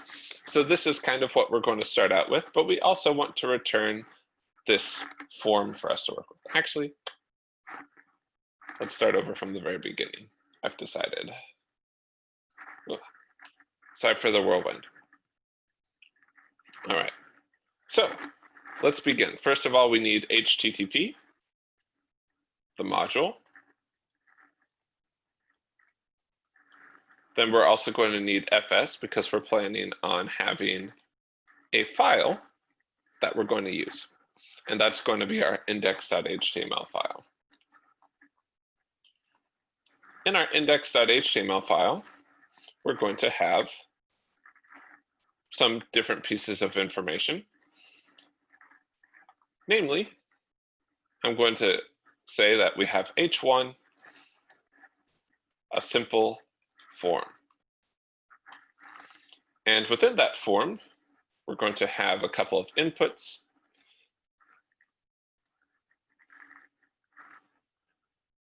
This first one is going to be the placeholder will be enter your name. And the second one is going to be enter your favorite band. And the button It's going to be type equals submit, and then we'll say submit. Not the prettiest thing in the world, but it works. So let's serve this page just to start off with. When we visit index.js, or when we visit the slash route, that's what we want to show. So we're going to go over to our server. We're going to build the different pieces. So we'll say that the port is equal to process.env.port or 8080. We're going to say const server equals http.create server. Eric, can you go over line 4 again, please? For sure. This is just loading in from an environment variable, the same way that you might use process.argv to get things that are typed in. This is something that's stored in the environment, and we'll talk about it later. If that doesn't exist, then we use 8080. Okay, thank you. No problem. And if that's giving you pause, you can just say 8080 for now. I just want you to get used to seeing it on the page, because that's effectively what we're going to be doing for right now. So if we create this server and we handle this request, first thing I want to do is I want to handle the main route. So I'm going to write a function called render welcome page. What's it going to do? fs.read file __ dir name plus / index.html. __ dir name is a special value in Node, and it's just what directory am I being run in right now. And so that's going to be this unsolved folder, and then we add on index.html to it. If we needed to move up or down, we could use dots in between, etc. So after we read that, I'm going to use arrow functions here because we're not using this. And for right now, we're just going to assume that everything works out fine. So we're going to say res.writehead 200. The type is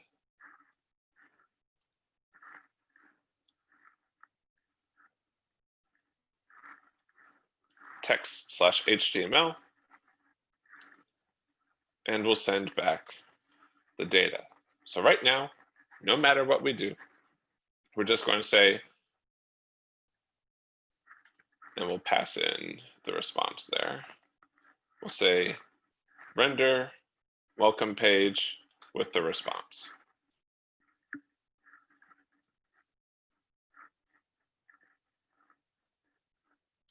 Any questions so far?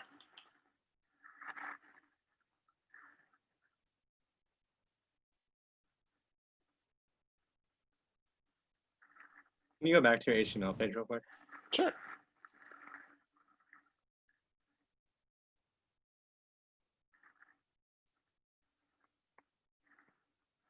We've just got forms, inputs, and buttons. If we wanted to look at what it looked like, not the most beautiful thing I've ever built, but not the ugliest either, believe it or not. So we'll be revisiting this in just a second. So let's go ahead and run it. So we're going to go ahead and visit localhost 8080. Did we start it on 8080? Yes. Oh, we forgot to listen.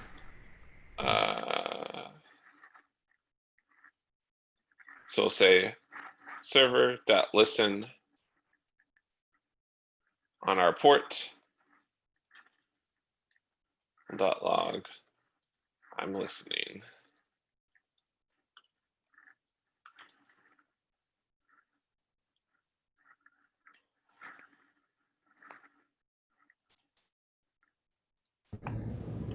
Is there supposed to be a comma after __ dir name and the render welcome page refile? There you go.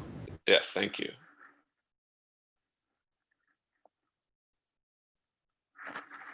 here it is. Now, normally when we click on this button, we have something else that we did on the front end, right? Whenever we have something inside of a form, we usually do what when we're using JavaScript to work with it? Event listener. Yeah, we have an event listener. What's one of the first things we put in that event listener? On click. And then inside the on click,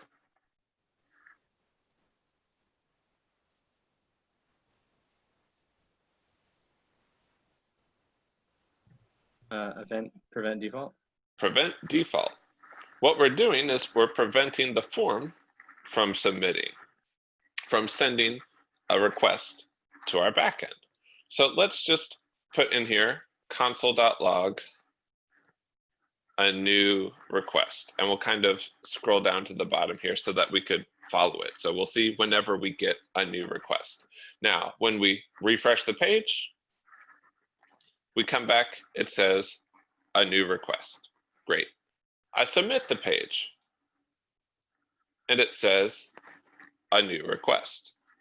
So whenever I'm submitting the page, I'm actually sending a new request to the page. And this used to be what you did before JavaScript. This is how your HTML pages would communicate with your backend.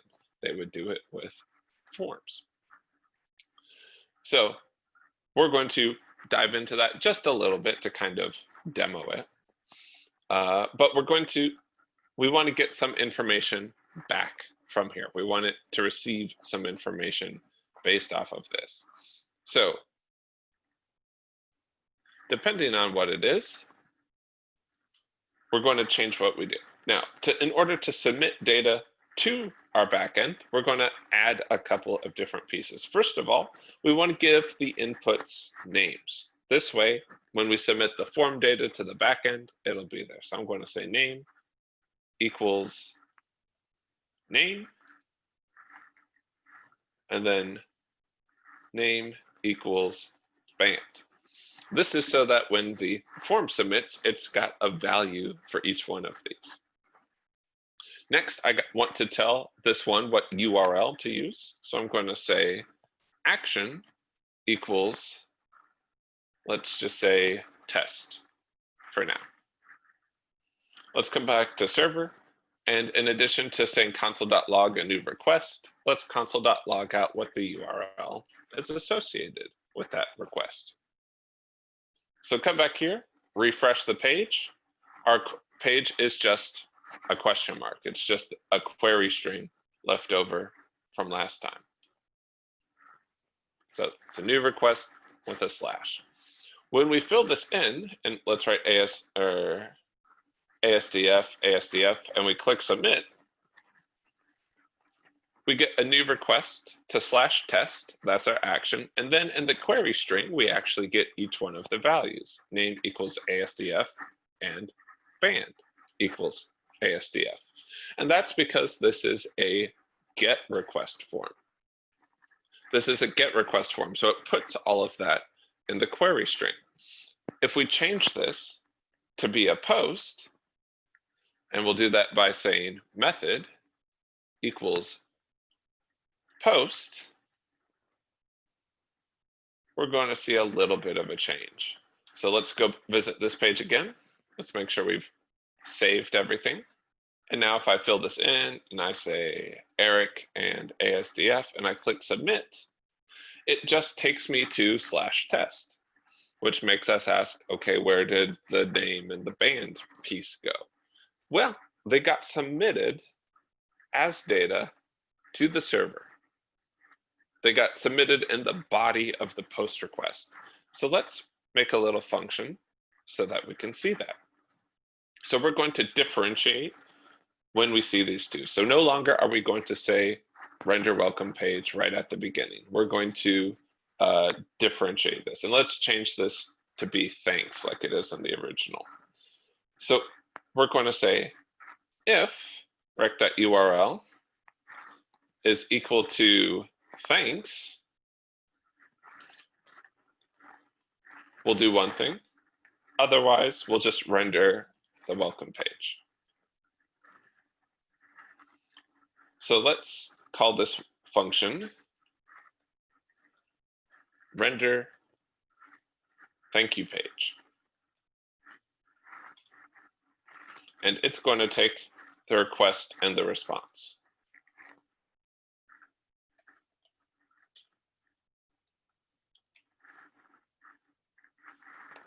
So if the URL is thanks, we want to read the information that came from it. So we're going to say var request data is blank, rec dot, and let's just say at the end, res, or let's break this up. As we're receiving the body, and you could potentially get a lot of information from the body, for example, file uploads. If I'm uploading a video to YouTube, that takes time. So it's always broken up into smaller segments. So I'm going to say var request data equals blank. Then I'm going to handle, what do I do when new data comes in? So rec.on data is going to be my first method. And then when it's finished, it's going to trigger this end one. So data is, hey, here's more data that I keep giving you. And then end will be called once it's done. So once we get that, we're going to say res.end finished. And then we're also going to say what we got as our request data. So let's console.log out our request data. And as we receive data, we'll just slowly add to it. So request data plus equals whatever data we got in, console.log receiving data from the client.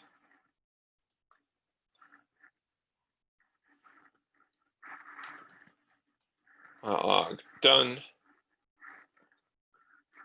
All data received. I don't remember how to spell received. My bad. So let's try it. So let's fill in this form. And you'll notice that because I'm refreshing a form I submitted, it's a post request, this thing pops up. It says, hey, do you want to resubmit the form? And I'm going to say no. So let's go back to my main page. Enter your name. I'll say Eric. What's a band I should check out? Tame Impala. I heard so many things at the same time, and I'm sure they're all lovely. I heard Apollo in there. That's probably not even the full title. Or it might not be there. So I'm going to write that in there. Apollo finished. Let's check this out. So a new request to /thanks, receiving data from the client, done, all data received, name equals Eric, and band equals Apollo, now being received on my backend. So now I could use this data. I could split this apart and then send back some different HTML actually. So let's just model that. So I'm going to say const key value pairs equals request data dot split based off of the ampersand dot map the KV to be KV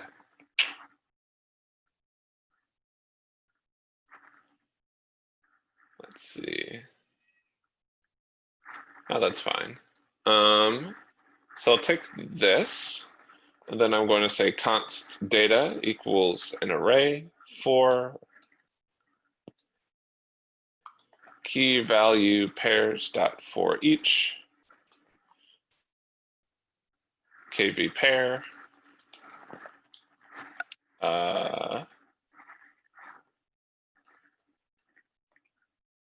const key value equals KV pair dot split equal sign data key equals value console.log data. So let's try that again. So let's go back. Let's resubmit the form. And now you can see on this is just a little thing that translates it from this key value structure into this object structure, which is a little bit easier for us to work with. Most of the time you won't have to write this, you'll have middleware that does it for you.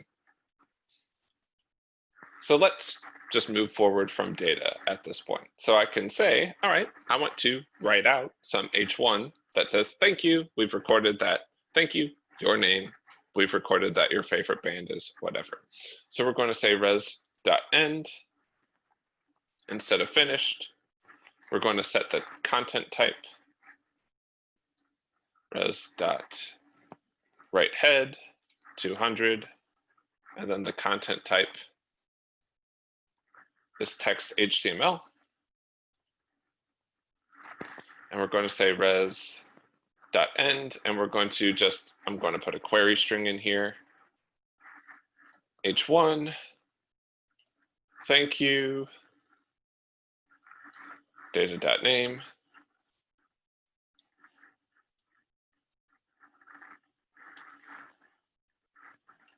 H2, we think that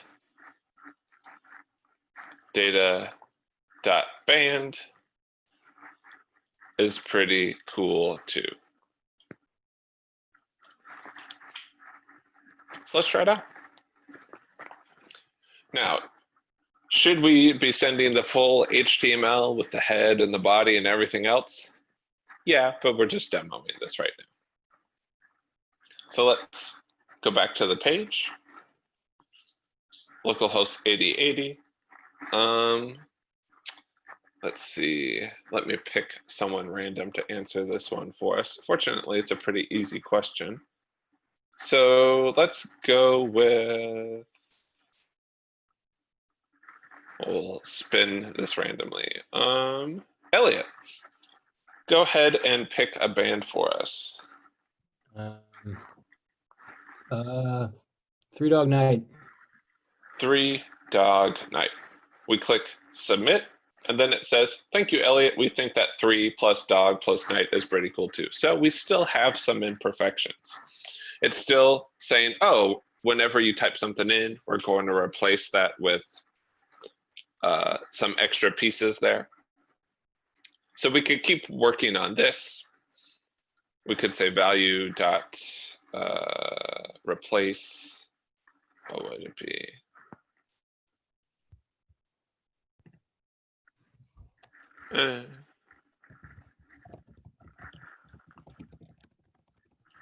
Would work there as well. So now we can try that again, and it should replace that. So Elliot,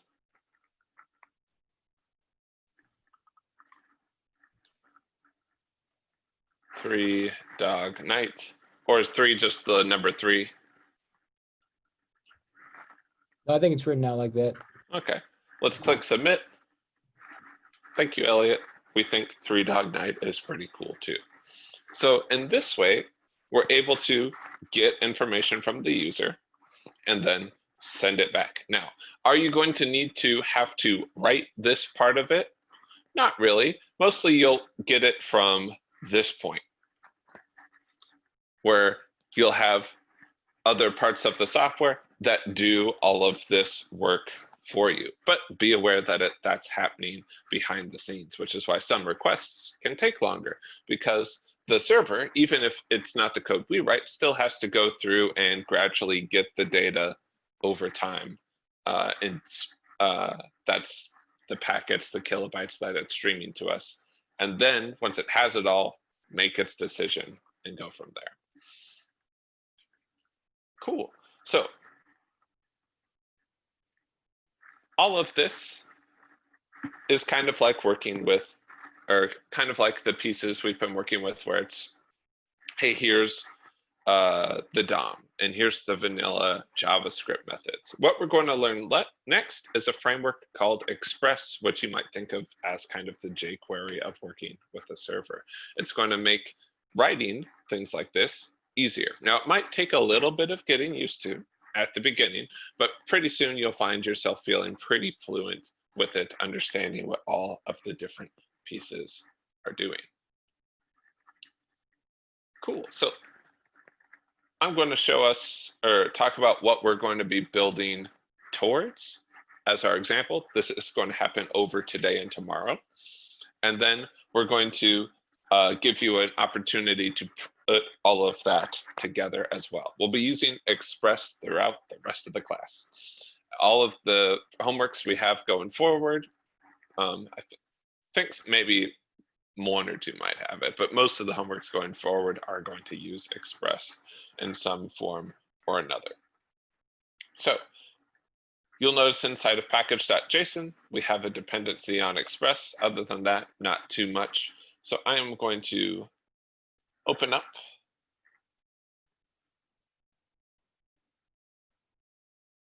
this location. I'm going to quickly install Express. I'm going to start it, and then we'll look at some of its capabilities.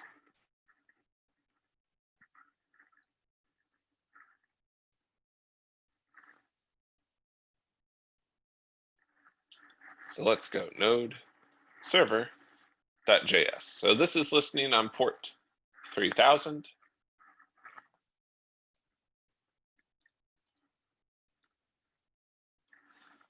And we get this. We've got a Star Wars character, kid with bucket and mop. We're going to see if he's in there. Unfortunately not, so we're going to add him into the Star Wars universe. Kid with bucket and mop, Anakin fodder, age too young, and he's got so much potential, cut down so soon.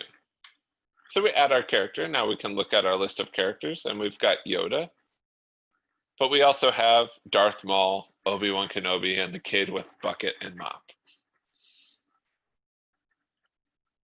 So we can see that we've got a route here, /API/characters. We can see that when we view all characters, or sorry, when we search for characters, like if we search for Darth Maul,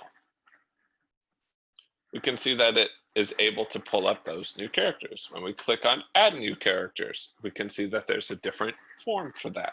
So it's all going to be about linking together all of our sites, linking together all of our different pages, and then letting them work off of the same data set so that we can make that work more nicely. But we're going to start that out over here in 08 Star Wars 1. That's what we're building towards, an app where we can add new Star Wars characters and then search for any of the ones that might exist. But we are starting relatively simply. So inside of our package.json, we've got Express. Express.js is this nice minimal piece, and we're going to talk about that really quick. Just a little bit of notes about Express.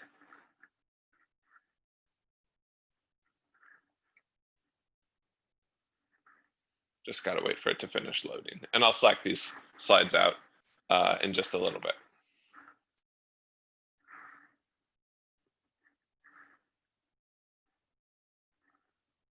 So at this point, you might think, wow, this is pretty confusing.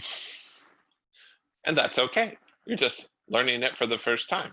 And another thing is, it will be for other people as well. That's part of the competitive advantage. That's part of what the value that you provide is that you can create these solutions. You can navigate this confusion as you've learned it more and more. So that value is going to be, hey, it's confusing, but I've spent enough time with it. I've worked with it. I understand it. Sometimes you're going to feel just like you're copying and pasting, but you've also seen me just copying and pasting. The trick is often to try and understand things that you are working with. Someone else wrote it for the first time and you're learning how they did it. They wrote code so that to enable you to work on these new things. So don't just Control-C, Control-V until it works. Try and examine how someone else is doing it and how it's not working. That said, there's also plenty of times where your Control you're copying and pasting because it's just the same from project to project, and we're moving from project to project. So it might be like, hey, guess what? You just have this boilerplate. This code is in the beginning of all your projects. All your projects kind of start from this point. Don't feel bad about that. That's just a normal part of it. So backend, as we learn more libraries, we'll have to code less and less because we'll know how to leverage code that other people have wrote. And often in that case, you're just using best practices, but you're setting it up over and over again. So with Express, we'll need to do a little bit less copy pasting, but Express still has its own set of those. So we already talked about that. So what we're doing today, or with the rest of today and tomorrow, is we want to be able to create generic Express servers. We want to work with GET routes like we just saw with the HTTP. We want to work with POST routes.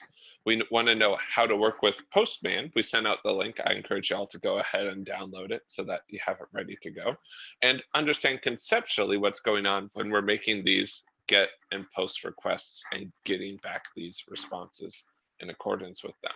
So talking about what we talked about this morning, we represent a server as this box, and we'll review this again during office hours.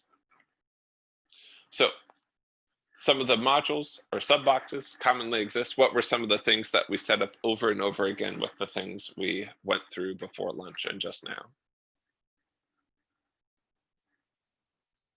Ports, listeners. All right, we were listening on a port. What else? Parsing the URL. Parsing the URL. Route handling. Route handling. Sending HTML. Sending back HTML. Or sending JSON. Or we could send JSON. Yeah, these are all pretty common things. We've also just looked at receiving post data. And then we're going to increasingly talk about more and more server-side logic and other things that you can do as well. Now, Express, let's talk about it. Express.js is a web framework for Node that makes creating server-side code much simpler. I'm going to kind of call it the jQuery of the backend to make an analogy. Other people don't call it that, but it's a good way to think of it as point of analogy. It's going to make working with the backend a lot easier, even though it's built on top of these same constructs, the same way that jQuery is built up on top of the document object model. So when we have a route is, if you think it draws its name from real life, but it's say, hey, where does this, oftentimes you're asking, hey, where do we go? And most of the time what we're routing is information to a particular function. The server got this information, it got the data from the post request, or it got the GET request, and it needs to know what function handles this. How do I route that information to it? So when the user visits a link, that could be the slash page, it could be slash saved, it could be slash API slash headlines. The server needs to know what function handles this and what do I give back as a response. And so the routing is built off of the URL, but also the method. And we'll look at that a little bit. So we'll look at that example in the future. So this is an example of how everything works. So here's a GET request. Remember, the route includes both the method and the URL. So they're visiting the get/route. So the user did this when they just arrived on our homepage. They arrived on google.com. They arrived on amazon.com. Haven't gone anywhere yet, just arrived at the base URL. The next thing that happens is that the Node server routes this to the correct one. In our case, we called those functions render homepage or something else. It's just a function that's going to say, hey, here's the HTML that you need.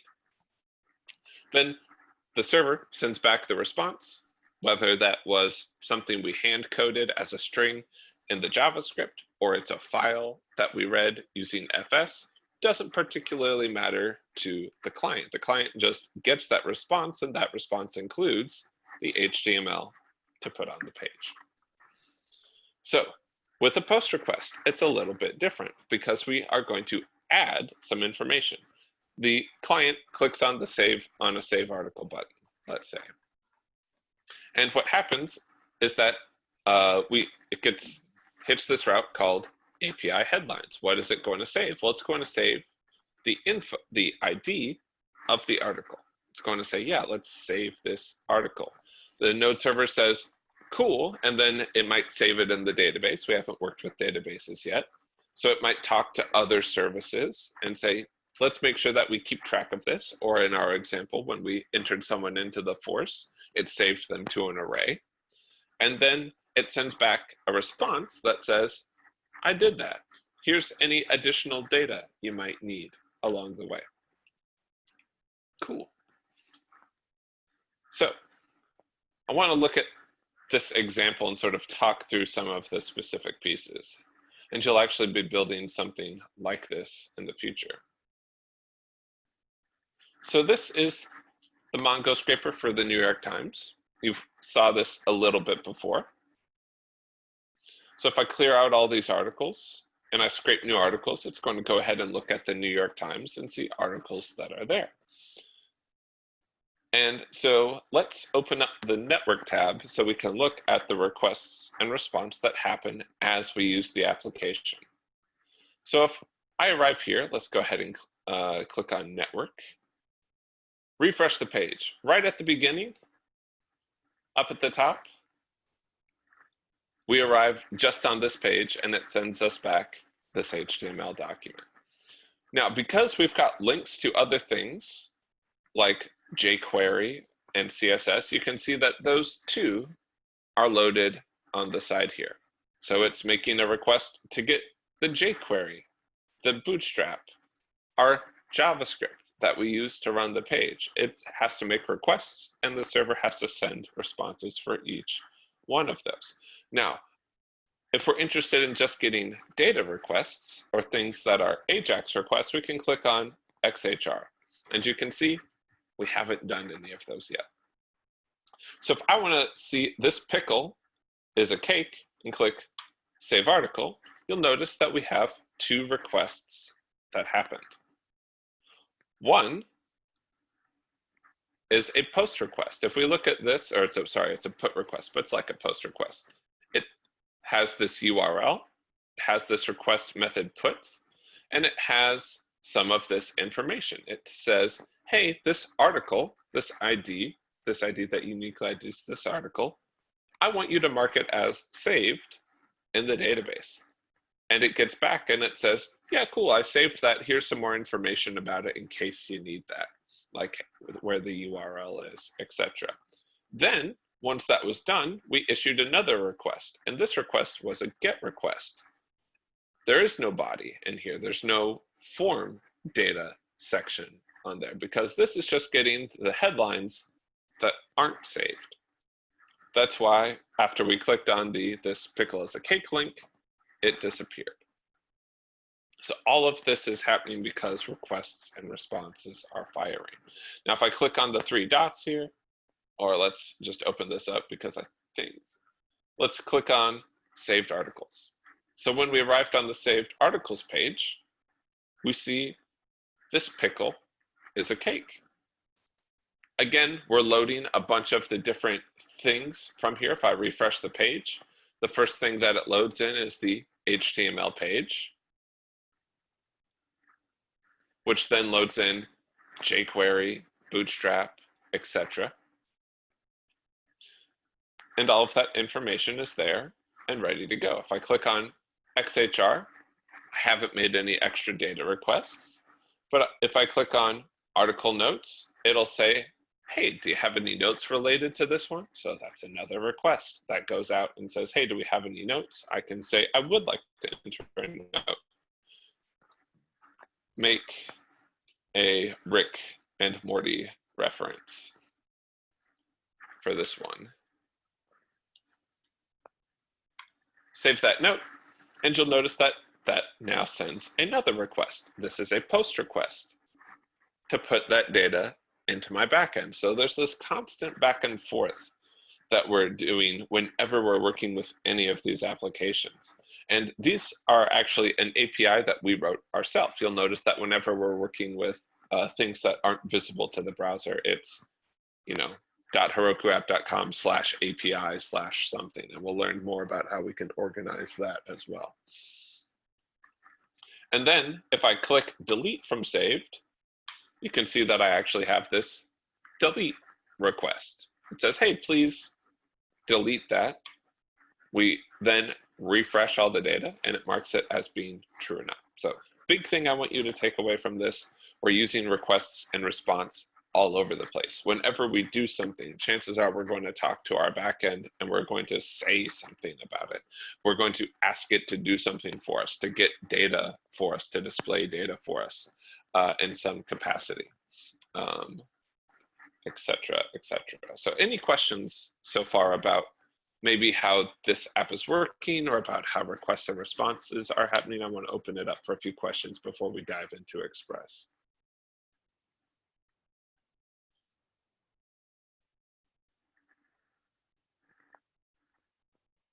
Oh, and on the front end, all of these are still made using the techniques you used for Project One. So how you use $.ajax to make a GET request to get like a list of ingredients for food, or a list of nearby restaurants, or a bunch of related music artists. You can use those same techniques on a front end like this. So your front end is going to be the same. What you're going to learn is how to fulfill the other side of that.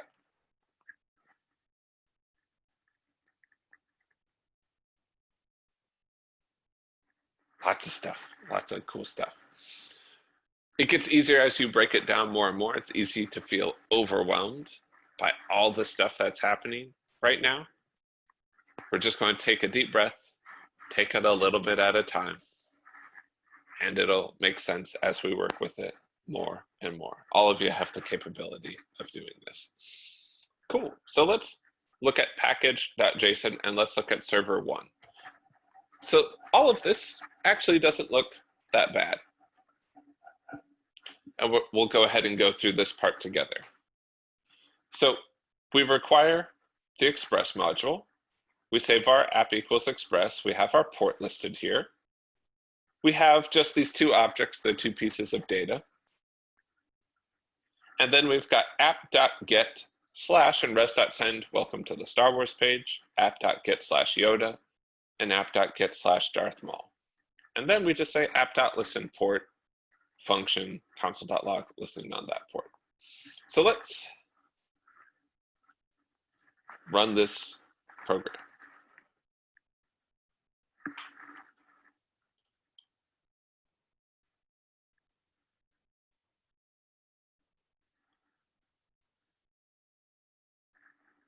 So let's say node server.js. Oh, sorry, server1.js. So we have an app listening on port 3000. And it starts out with just, welcome to the Star Wars page. And this is how a lot of apps start out, just really humbly, hey, I'm just going to take one request and return a response. Let's look at how it knows how to do that. So you notice we start out with app.get. I'm going to respond to get requests to the / route. Let's open up the network tab. Click on network, click refresh.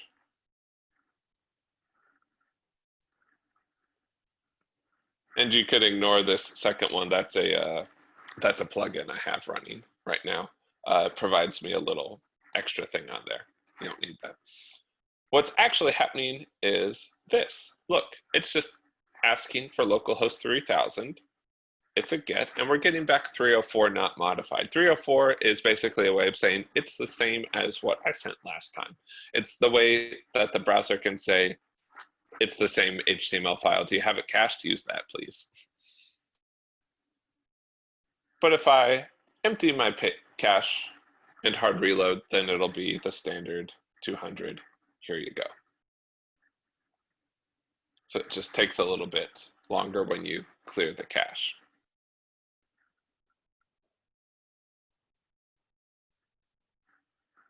But we can see app, or our server, that was created by this .get / so here's the method name, here's the URL, here's the respective request and response. What do you want to do? So it's already broken this out into different functions. You'll notice that we're saying res.send instead of end, and we aren't needing to specify a type. Express is pretty smart. It doesn't require us to set the headers to say, hey, by the way, this is HTML, or by the way, this is text, and it's a 200. It takes care of that for us. Now, if we wanted to customize that, we could, but it makes some assumptions for us. So we can see here, we've got localhost 200, we get back a 200, and what does it send us back? Welcome to the Star Wars page as text. Any questions about what we see here so far?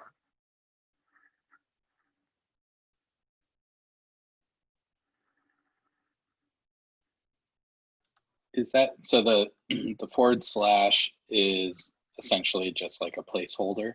Yeah, it's will- just and it like can just the root of it. That's when you just type in like google.com, it's the slash route, or some might call it the index route. oh, and in that case, you could send whatever you want. Just for you could create HTML based on that. Gotcha. For sure. Now, we've got some other ones on here, like Yoda and Darth Maul. And you'll notice that instead of saying res.send, we say res.json. Any guess what type of data this is going to be? Text file. JSON. It's a text file. It's a trick. No, you're right. It's JSON. So let's go there. Let's say localhost 3000 / Yoda. And what does it send back? It sends us back this JSON data, just like we saw from different APIs.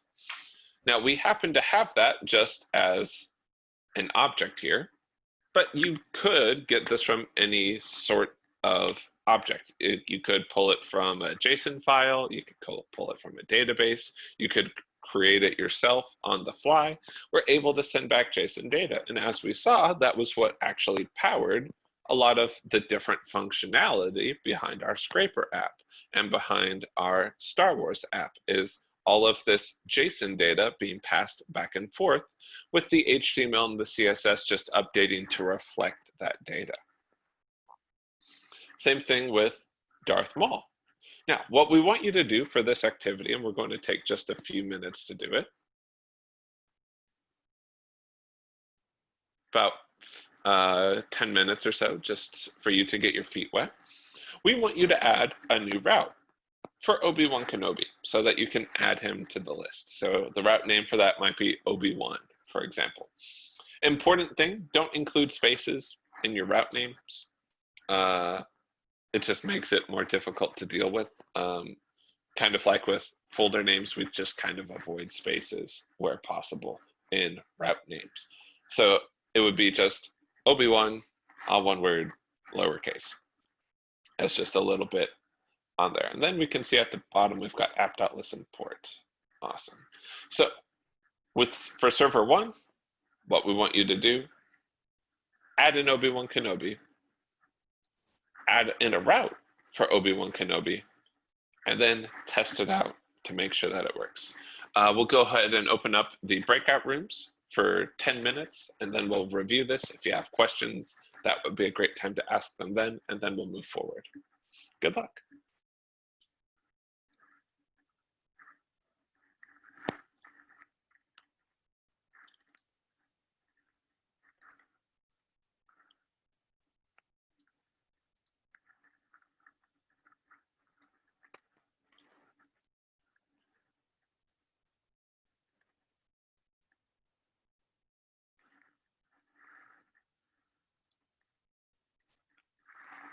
Alrighty, folks. So we're going to go ahead, and we're still waiting for a few people to pile back in, but we're going to go ahead and go through this together. So first of all, let's make some information about Obi-Wan. So let's say var Obi-Wan equals, his name is Obi-Wan Kenobi.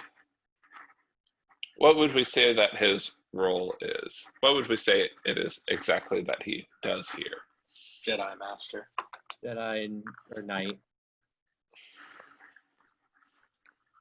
Yeah, depends on, I guess, the point in the timeline. So it's Jedi Knight, Jedi Master, strange old man, I guess, kind of is the progression.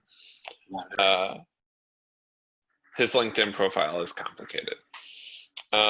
Let's say that we're working with a prequels Obi-Wan, and how old would you say he is in episode 3, let's say? Late 30s. Late 30s, so we'll say 38. And how many force points does he have? Remember, Yoda's got 2,000, Darth Maul's got about 1,200. Where does he fit into this? I'd say 1,300. 1,300, a little bit better than Darth Maul. He did beat Darth Maul, technically. There were other people involved, but he beat them. He beat him. Cool. So that's there, but I want this information to be available. So I'm going to need to build a route for it. So how do I start out? .get. App.get. App.get. Obi-Wan. Function. Recres. Res.json. Obi-Wan. Nothing too complicated right there. So in this case, we've seen how we can send back strings. We've seen how we can send back JSON data. Cool. So the next thing we want to do on top of this is we've got each one of them. And you'll notice we have now given each one of them a route name, and we grouped them all together into an array. This is so we can kind of handle things more dynamically, just the same way that we did with adding together, like, hey, our favorite frameworks, our favorite foods, our favorite CSS, we could all pass that off in a single method. We want to be able to do that with Yoda, Darth Maul, and Obi-Wan Kenobi.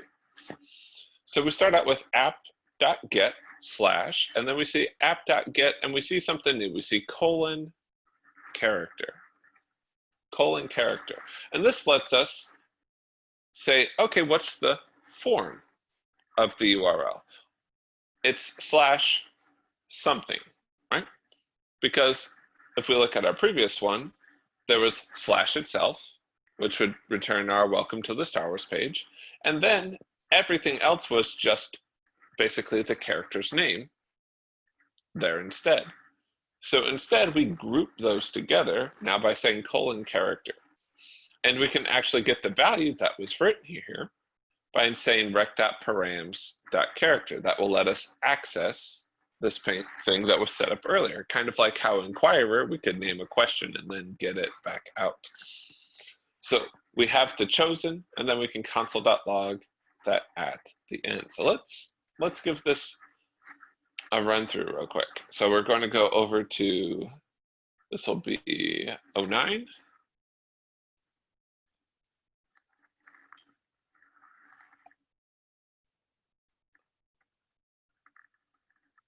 And we'll run it real quick in just a second here. Again, you notice that there's a lot that's pretty much identical. Express, app, port, all of those are the same. The welcome to the Star Wars page is the same. The listen on the port is the same. The only thing that's different is how we're going to be rendering each one of these out. In fact, to the client, it's not going to look that different. Might look exactly the same. So if I come back here and I say localhost 3000/Yoda, or after I start it, and I come back here. You gotta do server 2. Server 2, that's right. Ugh. Thank you. All right. Now it returns me back Yoda. Or it should. Oh, we aren't returning it back yet. You'll see that it just says Yoda. And if I type in what about a bing bong and I hit enter, it just says what about a bing bong down here in the console. I'm console.logging out that parameter. Now let's try something else. Let's try what about a bing bong /hello. You'll notice it says cannot get this route. So this doesn't match this route. Any ideas why? So let's copy this URL. This URL doesn't match. How come? Because you have that second slash and you only have a code for a first slash. So the number of slashes in a URL is pretty important. If I don't have this second slash, then anything I write in there is fine. But as soon as I introduce another slash or another level in there, all of a sudden this doesn't match anymore. Slashes are how we separate these different parts of the URL. So this one starts out that way. So what about a bing bong returns me what about a bing bong, because we see the slash here at the beginning and then colon character fits the rest of this. So slashes are important for differentiating our URLs. Now we're going to go ahead and send back this based off of who we find. So we've got chosen. Let's look through here. How can I find the character whose name is specified or whose route name matches what's chosen?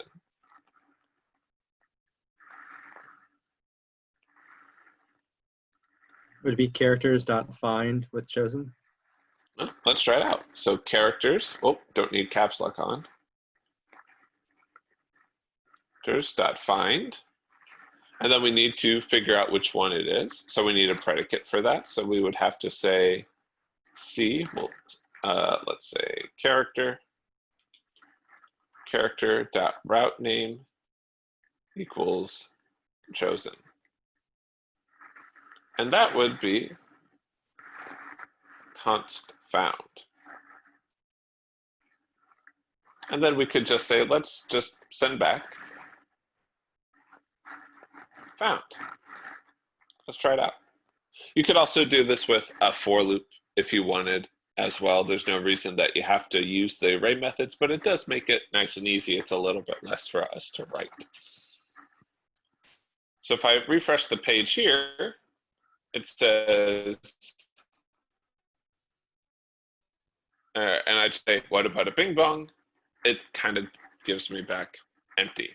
But if I choose something like Yoda, or do I need to restart the server? I need to restart the server. Let's go with, what about a bing bong again? And it'll just give me back nothing. Versus if I say Yoda, it'll give me back that item. So that's pretty cool. So what I might do is I might choose, if I have something there, I will send that back. Otherwise, maybe I'll send back something custom, like res.json error character not found. Like so. So let's try baby Yoda. And after I restart the server, that should work just fine. Refresh the page, and then it will say, hey, we couldn't find that character versus, and then if I go back to do Darth Maul, it lets me find that character. So I have this catch-all route. I have a route that will match multiples of it, which is pretty cool. Questions? And again, we just access that by looking at the request and looking at some of the URL parameters of the request. The same as we would do when we were using Inquirer, and we would specify, hey, this is the name of this question, except we're doing that as part of the URL.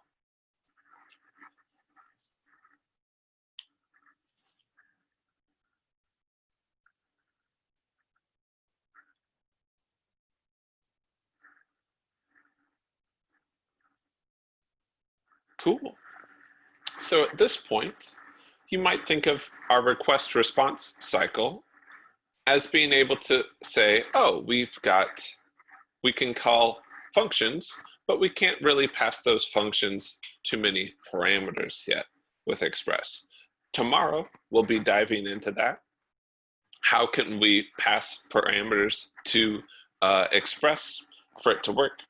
If you want to get a head start at it, you can look at 3, 4, 5, and 6 and see anything there. One other thing I want to show is the homework that is going to be due associated with this section.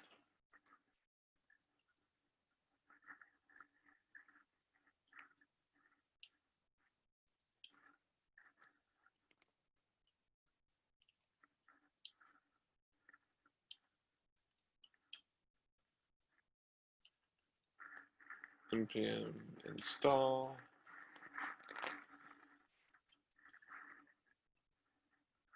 While that's happening,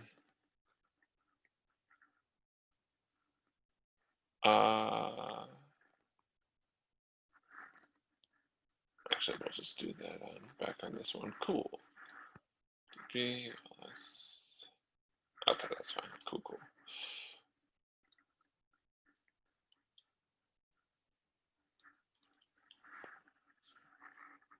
All right.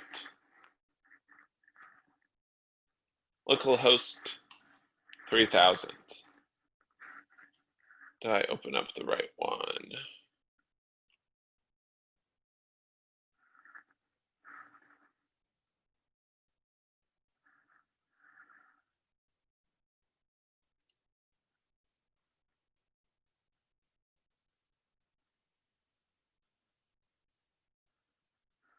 Okay, no.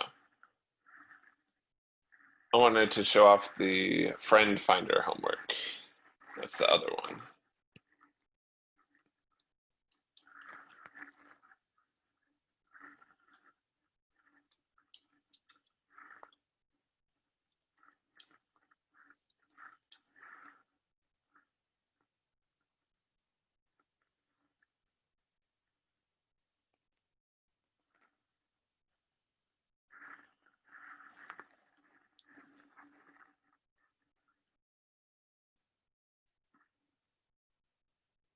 But yeah, we're basically done with class at this point after I'm able to show this off. So if you want to stick around for office hours, it's going to be pretty open. So bring any questions you have either about stuff we covered today or stuff that you've seen previously. The TAs will be available for one-on-ones. And we'll just be discussing more of the Express stuff tomorrow. Hopefully this doesn't take too long to install. But after I demo this, then we'll just sort of open it up officially at that point. Cool. Oh, I think we already demoed this. Please build your team. What is your manager's name? Let's say it is Sean. What is your manager's ID? It's one. Sean@example.com. What is your that's 1, 2, 3, 4, 5, 6, 7. Today? I think this is the homework due today. Yeah, they switched up the homeworks on me from what happened last time, and I'm like, oh, I know what the homework is, and then I was wrong. Let's add me to the list. Eric to Eric@example.com. Did I show this off already? Yeah, I think you just showed like the picture of what it should look like. Oh, okay. Let's look at it in action real quick. And now, if I open up, cd output, let's open up team.html. We can see each one of those different pieces. We've got mail links on there, and we even link to my GitHub. Cool. The note taker app. Let's go ahead and do that one real quick.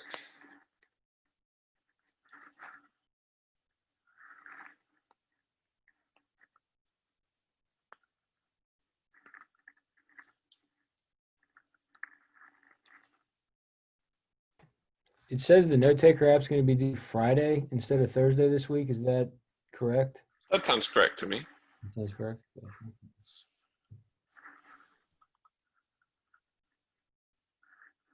All right, localhost 3000. So this homework is about taking notes.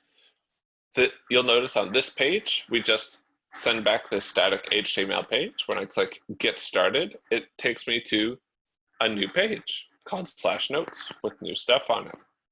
Let's open up the network tab and keep an eye on what happens as we do different things. Specifically on the XHR tab. So no saved notes, so I'm going to say, hello, friends. This is a cool note. Now, when I click this save icon, you'll notice that two things happen. I have a post request to localhost 3000/API/notes, and I have sent this information of title and text, and what I get back is an ID that's and then title and text. Then after that, we can see that this is a post request. I get a GET request, and that GET request gives me back an array of which that is the first entry. So if I make another one on here and I say, goodbye, cruel world, not really though. Not really though. And click save, we get another post request, and then we get another GET request. This time it's got both of them in there. So as this is refreshing with both of them, we're using our GET and POST routes to put in there. Now we can also refresh the page. Because this is stored on our backend, it holds on to it, and it's not in local storage either. I could open this up in, let's say, Safari. I haven't opened up Safari in a long time, so we'll see how well it does.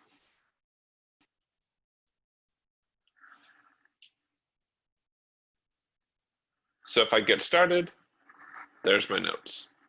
So it's not local storage where I'm storing all of this. My server is storing this for me. Cool. And we'll be talking about how you can actually host these server applications online further in this week as well, so that you can link the website to your mom and you can say, Mom, look, I made this. This is really cool. And she can go, that's nice, dear, like she does to me. My mom, not your mom. I don't know any of your mothers as far as I'm aware. So if I click on delete, you'll see that we made a delete request to API/notes/ the ID of that note. And if I click on Hello Friends, I can even edit it. So I can say this is let's click on Hello Friends, and I'm not able to edit it at this point though. We'll teach you how you'll be able to do that as well. Cool. So at this point, office hours are officially open. I'm going to make sure that you have a copy of the slides that I went through this afternoon after lunch as well. You can also link to the New York Scraper app if you're curious about it. It actually does scrape the New York Times. So if you compare the two, the articles will be there. You can even pepper your own notes in there if you want, etc. But it's now officially office hours. I'm going to take a moment to just grab some water, have the TAs get into the breakout rooms and get all of that set up. And then I will be open for any questions you have about anything that we've covered. And I guess we'll go from there. Cool. See you in just a few minutes.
Alrighty, folks. Questions, things you'd like more details about, exercises that were confusing. It's officially office hours, so all questions on the class are now open. I had a question at the beginning of the class. You you were, I guess, making an array, and then you put ARR as one of the parameters or an argument in the function, but I didn't see ARR anywhere else on the page. Is that something that it just knows as an array? No, it should at least have been a function parameter or something like that. Do you remember which exercise it was? Building a server is towards the beginning. When you were, I guess it was before you were making multiple requests. Was it?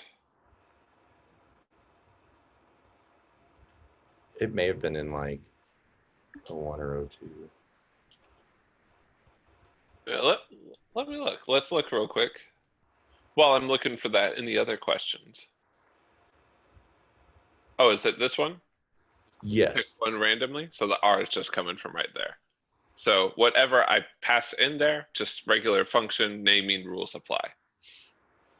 So when I call pick one randomly, quotes is now the value of R, and R is just a lazy way of saying array.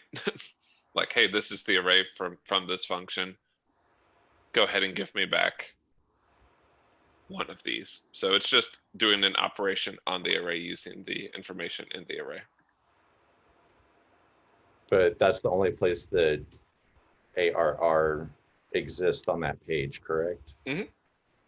And are you defining it there, or is it something that it just is? Okay. So because this is a function argument, this is just representative of whatever we happened to pass into it.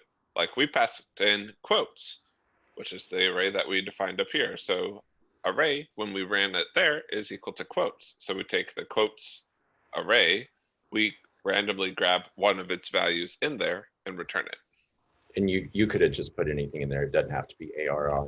For sure, for sure. So whata butta bing bong would be fine as long as I use whata butta bing bong here and here.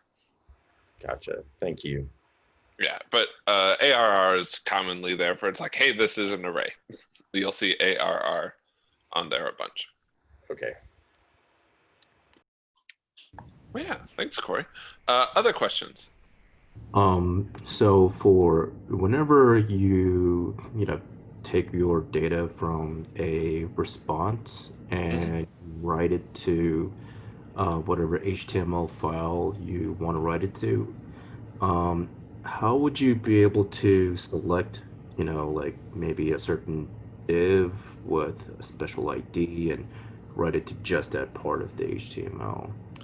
So if you wanted to do something like that, you could. We'll learn more about that when we do something called server templating, which will come up more in the future, where you can kind of populate that. But here's a sort of poor man's way to do it, and kind of the way that we go through. There's things called templating languages, which makes that a little bit easier, but we're going to do it in a slightly different way when we get to it. So let's say function. Let's actually go ahead and just make a repo that we can use as an example real quick.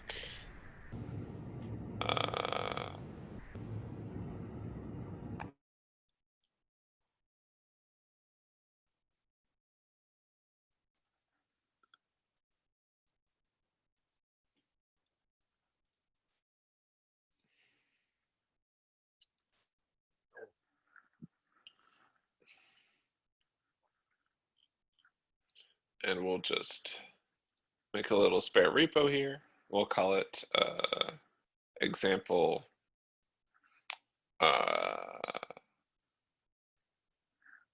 example render. Or I wanted that to be a folder. And then it opened everything back up. Nope. New folder, example repo. Cool. we'll make a new file in here. We'll call it server.js. We'll use Express so that we're used to using Express here. So we'll make a new package.json and we'll install Express. And while that's doing, we'll go ahead and get started. So we'll say const express equals require express. Const app equals express. App.listen 3000. App.get slash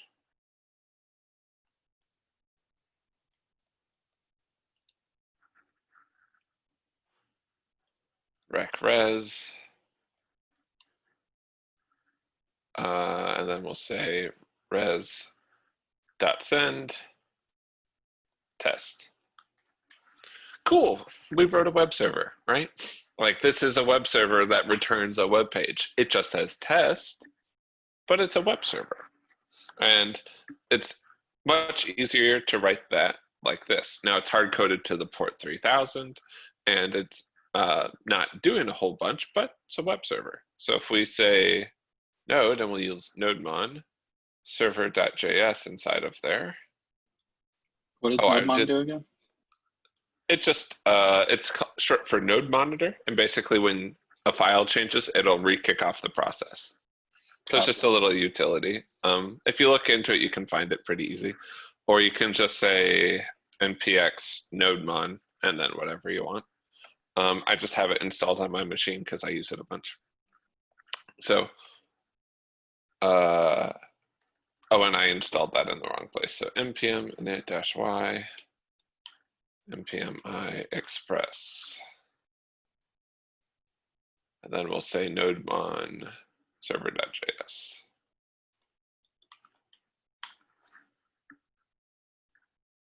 Oh, is something else already on port 3000? I bet it is. Let me check.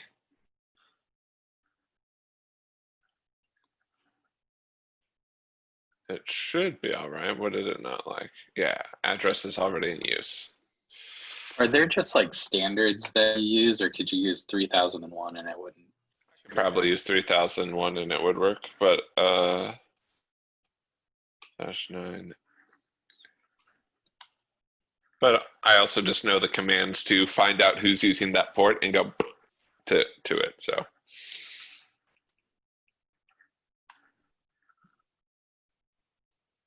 yay, now it works. And we didn't even put in a console.log there. So this is kind of the barest bones thing you could call a web server, because it doesn't do much. Except when you visit it, it goes test. Gotcha. So what John's question was, and if this is correct, you wanted to be like, okay, I have some data and I want to fill it into a page, essentially.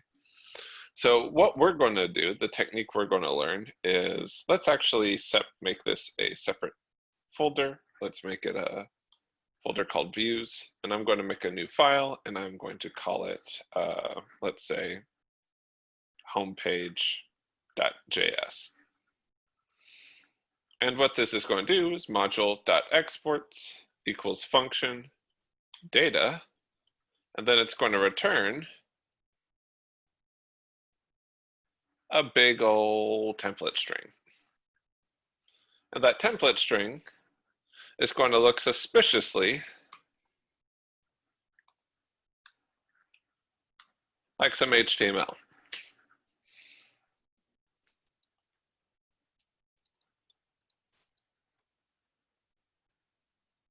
In fact, you might base it off of that.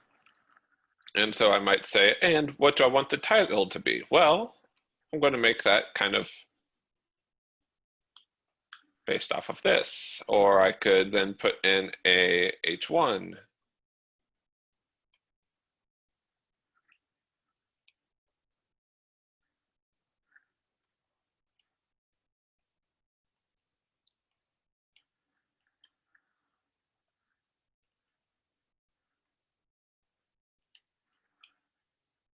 Something like so.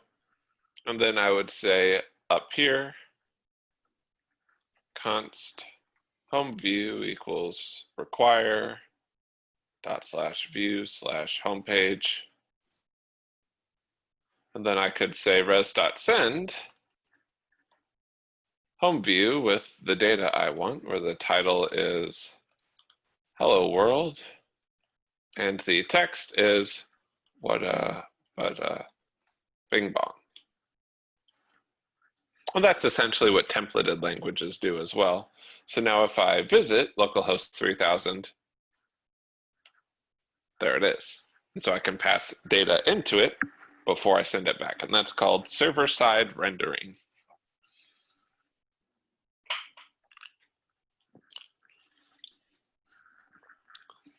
And it has some interesting problems to it, because you can also do fun stuff like, what if the text was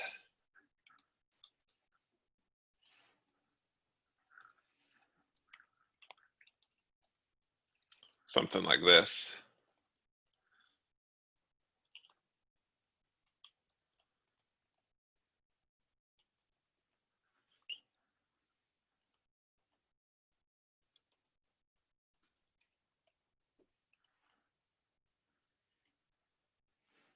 And now someone wrote their name on a page, and then we interpreted it as HTML, literally, and then it says, hi there, friend, because it wrote a new script tag out onto the page. And you can do a lot of fun things that are called XSS, or cross-site scripting attacks that way, where you're like, hey, guess what? My name is this JavaScript function. And there's ways around that by trying to do things like escaping the HTML, so that you're like, hey, if it's HTML, just write it out as text. They aren't allowed to do something else other than that.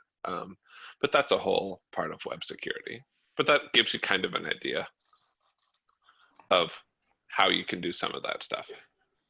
Okay, so you're basically exporting a bare bones HTML unit code as a module, and then you're filling in, I guess, what are those called? The deconstructor.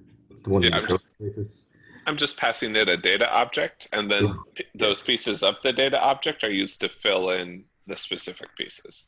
Okay, and then you call that in server, and then the response is. Hold on a minute. Got it. Don't worry. I know it's been a long time. Been hours and hours and hours. Oh, sorry. No worries. I've got pets. I know what's up.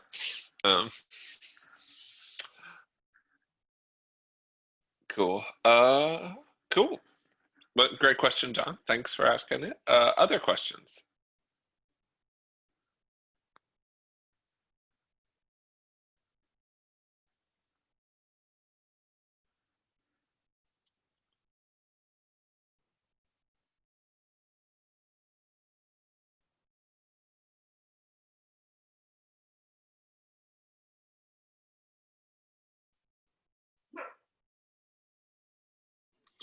For the for this next homework that's due Friday, do we have, I mean, I know we have some of the tools to like set up the server and all that. How deep can we go in with what we've learned so far, do you think? You can get started on it. You can at least be serving the pages to do it. The way that you're going to save your files isn't going to be using a database. It's going to be writing stuff out to a JSON file and then reading stuff back out from a JSON file, which is fine for, you know, a small number of people using your website and doesn't scale well. But we don't want you to have to worry about that for your homework yet. Like, you've already been working with reading and writing out of files quite a bit by that point. So you can just use like FS read and write file. Yeah.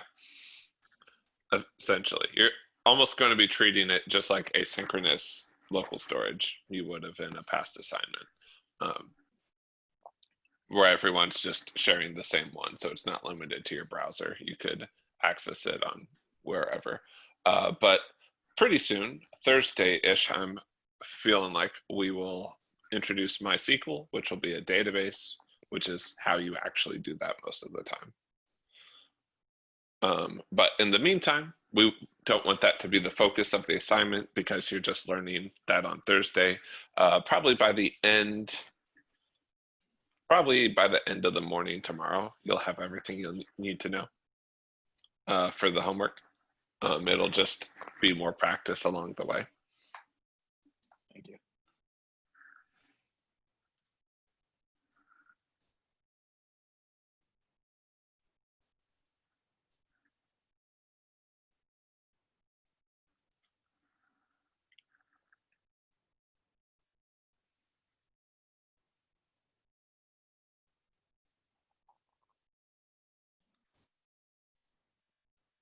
Y'all enjoy your day. All right, have a good one. Thank you. Yeah, you too. Thank you. Any other questions, folks?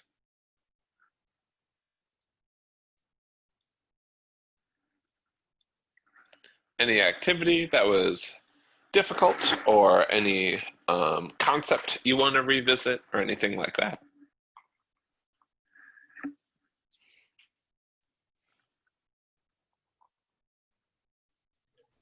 I'm good, Eric, but I am gonna get off of here, man. You have a good evening, okay? No worries. You too, man. Everybody else do the same. Means we're going to end at office hours on time. Whoa.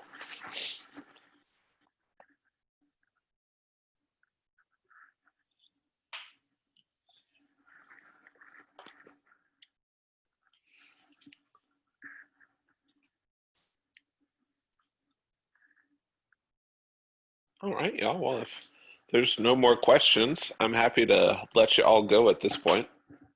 So I guess I'll just ask each one of you. Andy, Jacqueline, Christian, Daniel, Matt, you're the 5 who are left. Any questions? No? Yes. We good to go? We good to be done? Getting a thumbs up from Christian. All good here. All right, all good here. So if y'all are done for today, then I'm happy to call it too. I'll be posting the video from today if you want to review that. So we'll see you all tomorrow. Have a good one. You too. See ya.